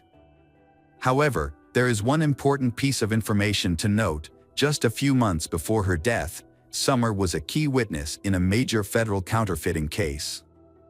This suggests that her murder may have been gang-related and possibly premeditated. This attracted the attention of the Federal Bureau of Investigation, FBI, which placed the investigation under close scrutiny.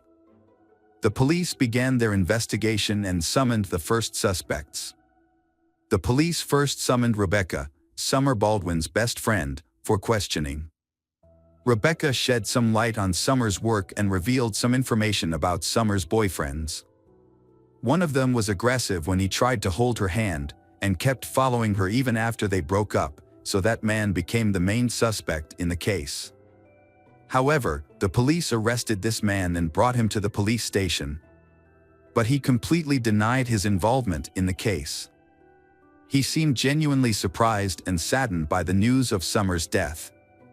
Moreover, he had a solid alibi for the night before the tragedy. He had been involved in a bar fight because he was drunk and had to spend the night in a cell with another prisoner. Therefore, the police had to release him. Marguerite, another friend of Summer's, provided vital information to the investigation. She met Summer the night before the murder and they had a conversation. They met on September 11th in the parking lot of a convenience store. A red van pulled up to the store, and a young man of Latino appearance got out of the van and entered the store. At that point, Summer got out of the passenger seat and greeted Marguerite. She told Marguerite that the man was a customer of hers, and that it was the second time she had seen him recently. After the man exited the store, he got into the driver's seat, and Summer got back into the van. Marguerite did not remember which direction the van went, nor where the couple was headed for their date. She also said she had never seen the man before and assumed he was not local. The man had very short hair, like a soldier, but Marguerite couldn't see him clearly because it was dark. Police later discovered a suitcase that was covered in trash and feces, but the contents were intact and new. The label and plastic attachments were still intact, indicating that the person who purchased the suitcase had not removed it. Police investigated and discovered that the suitcase was a large model and was only sold at 2 stores in the city. Police determined that a pair of identical suitcases had been sold the day before the murder at a Walmart store in the area of the city where Summer was last seen. The suitcases were purchased at 2 different times, the first in the afternoon and the second around 2 a.m. This discrepancy in purchase times struck police as odd and suspicious. Police went to the store and requested to review surveillance camera footage. After reviewing the documents, they discovered that the first suitcase had been purchased by an elderly couple. The couple did not arouse suspicion and explained that they had bought it for a vacation. However, the second suitcase was purchased by a young man who appeared to be Latino, had a slim build and very short hair, and looked like a military man. This led the police to suspect that this was the man the witness had mentioned when he saw him with Summer in the supermarket parking lot. This man also bought a pair of disposable gloves. The coincidence was so great that the police believed they had found the right person.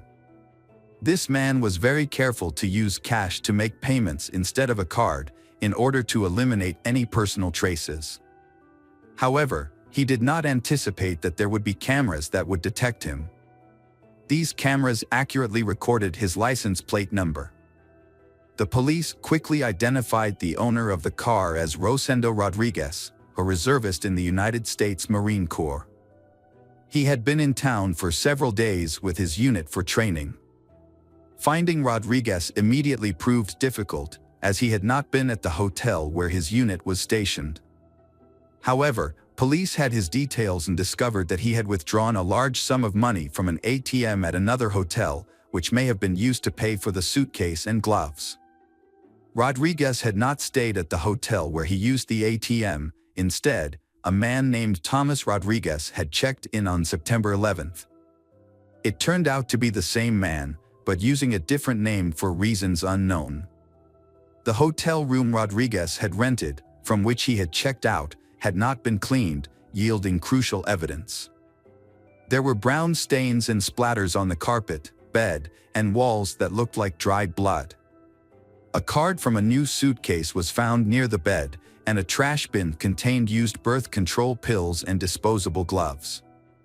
Forensic analysis confirmed that the dried blood in the room belonged to Summer, and the DNA on the birth control pills and gloves matched both Summer and Rodriguez.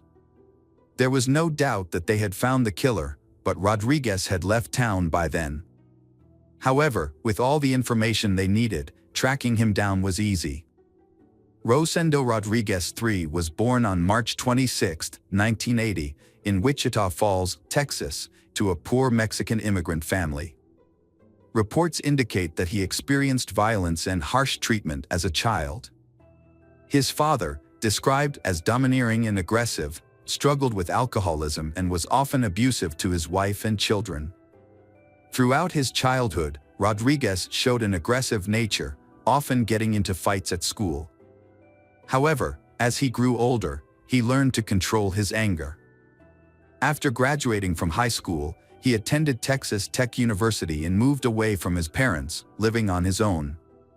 He held a variety of jobs before deciding to serve in the U.S. Marine Corps, including working at a pizza parlor, as a mail carrier, and as an office worker.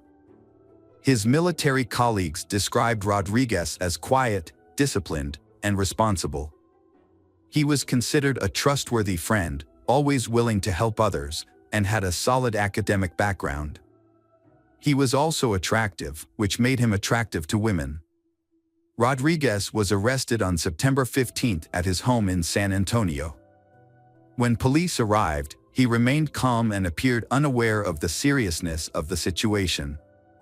During the search, a striped shirt and shorts were found, matching the outfit he was wearing when he purchased the suitcase, which was captured on surveillance video. His laptop and cell phone were also confiscated. During the first weeks, Rodriguez remained silent and denied any involvement in the murder of Summer Baldwin. However, the evidence against him was overwhelming, so, on the advice of his lawyer, he began to tell his version of the story, which differed greatly from the scenario set up by forensic experts. Initially, Rodriguez explained that he had accidentally checked into a different hotel than his teammates. He only knew the name of the hotel chain where they would be staying. And after checking in, he realized that the others were staying in a different location. He decided not to move because the military leadership said it was unnecessary. However, he did not explain why he checked into a room under a different name. On the morning of September 10th, Rodriguez rented a van to make it easier to move. That evening, while walking around the city, he said he ran into Summer Baldwin.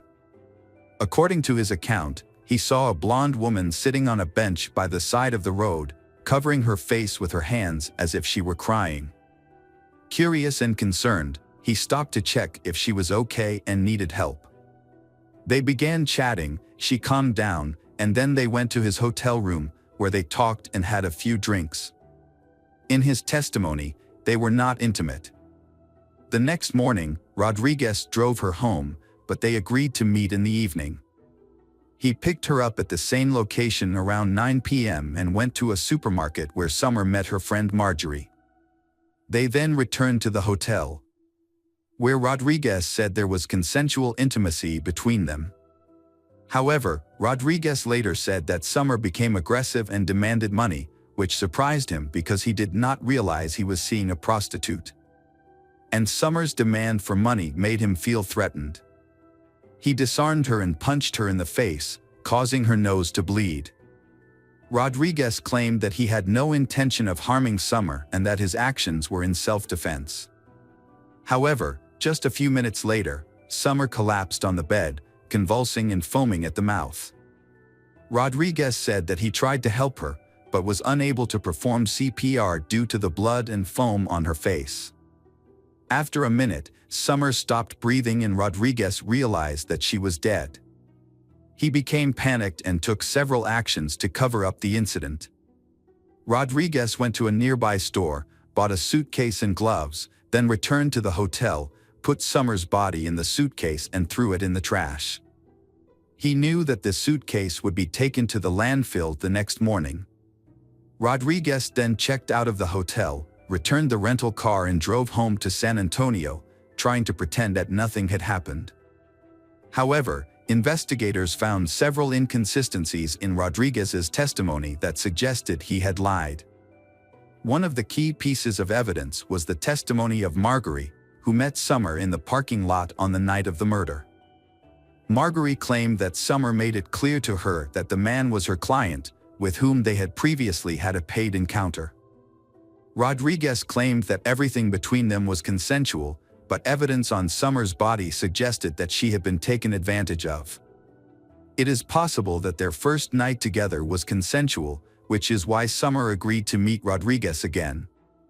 However, Rodriguez's testimony that he only hit Summer once in the face to calm her down does not appear to be true. The autopsy revealed approximately 30 new bruises on Summer's head and body on the night of the murder, along with several stab wounds.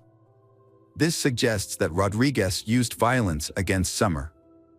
Additionally, the fact that Summer was still alive when Rodriguez stuffed her into the suitcase contradicts his testimony that she was dead. Another notable point is that during the investigation at Rodriguez's home, police seized his laptop. When they reviewed his search history, they discovered that Rodriguez had been actively searching for information about Summer, whether the police were looking for her, and whether her body had been found in a dumpster. It is worth noting that Rodriguez also frequently searched for information about Joanna Catherine Rogers, a 16-year-old girl from Lubbock who had gone missing a year and a half earlier. When authorities offered Rodriguez a plea deal in exchange for information about Joanna's fate, he reluctantly accepted and told his story. He said he met Joanna, a high school student in Lubbock, in late April 2004. After several meetings, they went to his hotel room on May 4th. An argument over money ensued, along with threats of a rape lawsuit. Meanwhile, Rodriguez gagged Joanna to keep her quiet, but this action inadvertently caused her death. He then put the body in his suitcase and threw it in the trash to dispose of it. Rodriguez initially confessed to these actions but later recanted, claiming he was coerced. To strengthen the case, the police conducted a large search of the city's landfill in search of Joanna's body. More than a year later, they found a suitcase containing Joanna's body. Although the body was badly decomposed, DNA testing confirmed the identity of the body. The evidence gathered allowed the authorities to charge Rodriguez as a serial killer with heinous crimes and a consistent modus operandi. The trial, sentencing, and execution followed. Despite the overwhelming evidence of guilt and the severity of the case, Rodriguez continued to hope to avoid the death penalty until the very end. However, the court made a different decision due to newly discovered information. The victim, Summer Baldwin, was 3 months pregnant at the time of her death. This aggravating factor led to the court finding Rodriguez guilty of first-degree murder and sentencing him to death by lethal injection. Rodriguez and his attorney appealed several times, but were all rejected. On March 27, 2018, nearly 10 years after his conviction, Rosendo Rodriguez was executed at the Huntsville prison in Texas. It was the 4th execution in Texas and the 7th in the United States in 2018.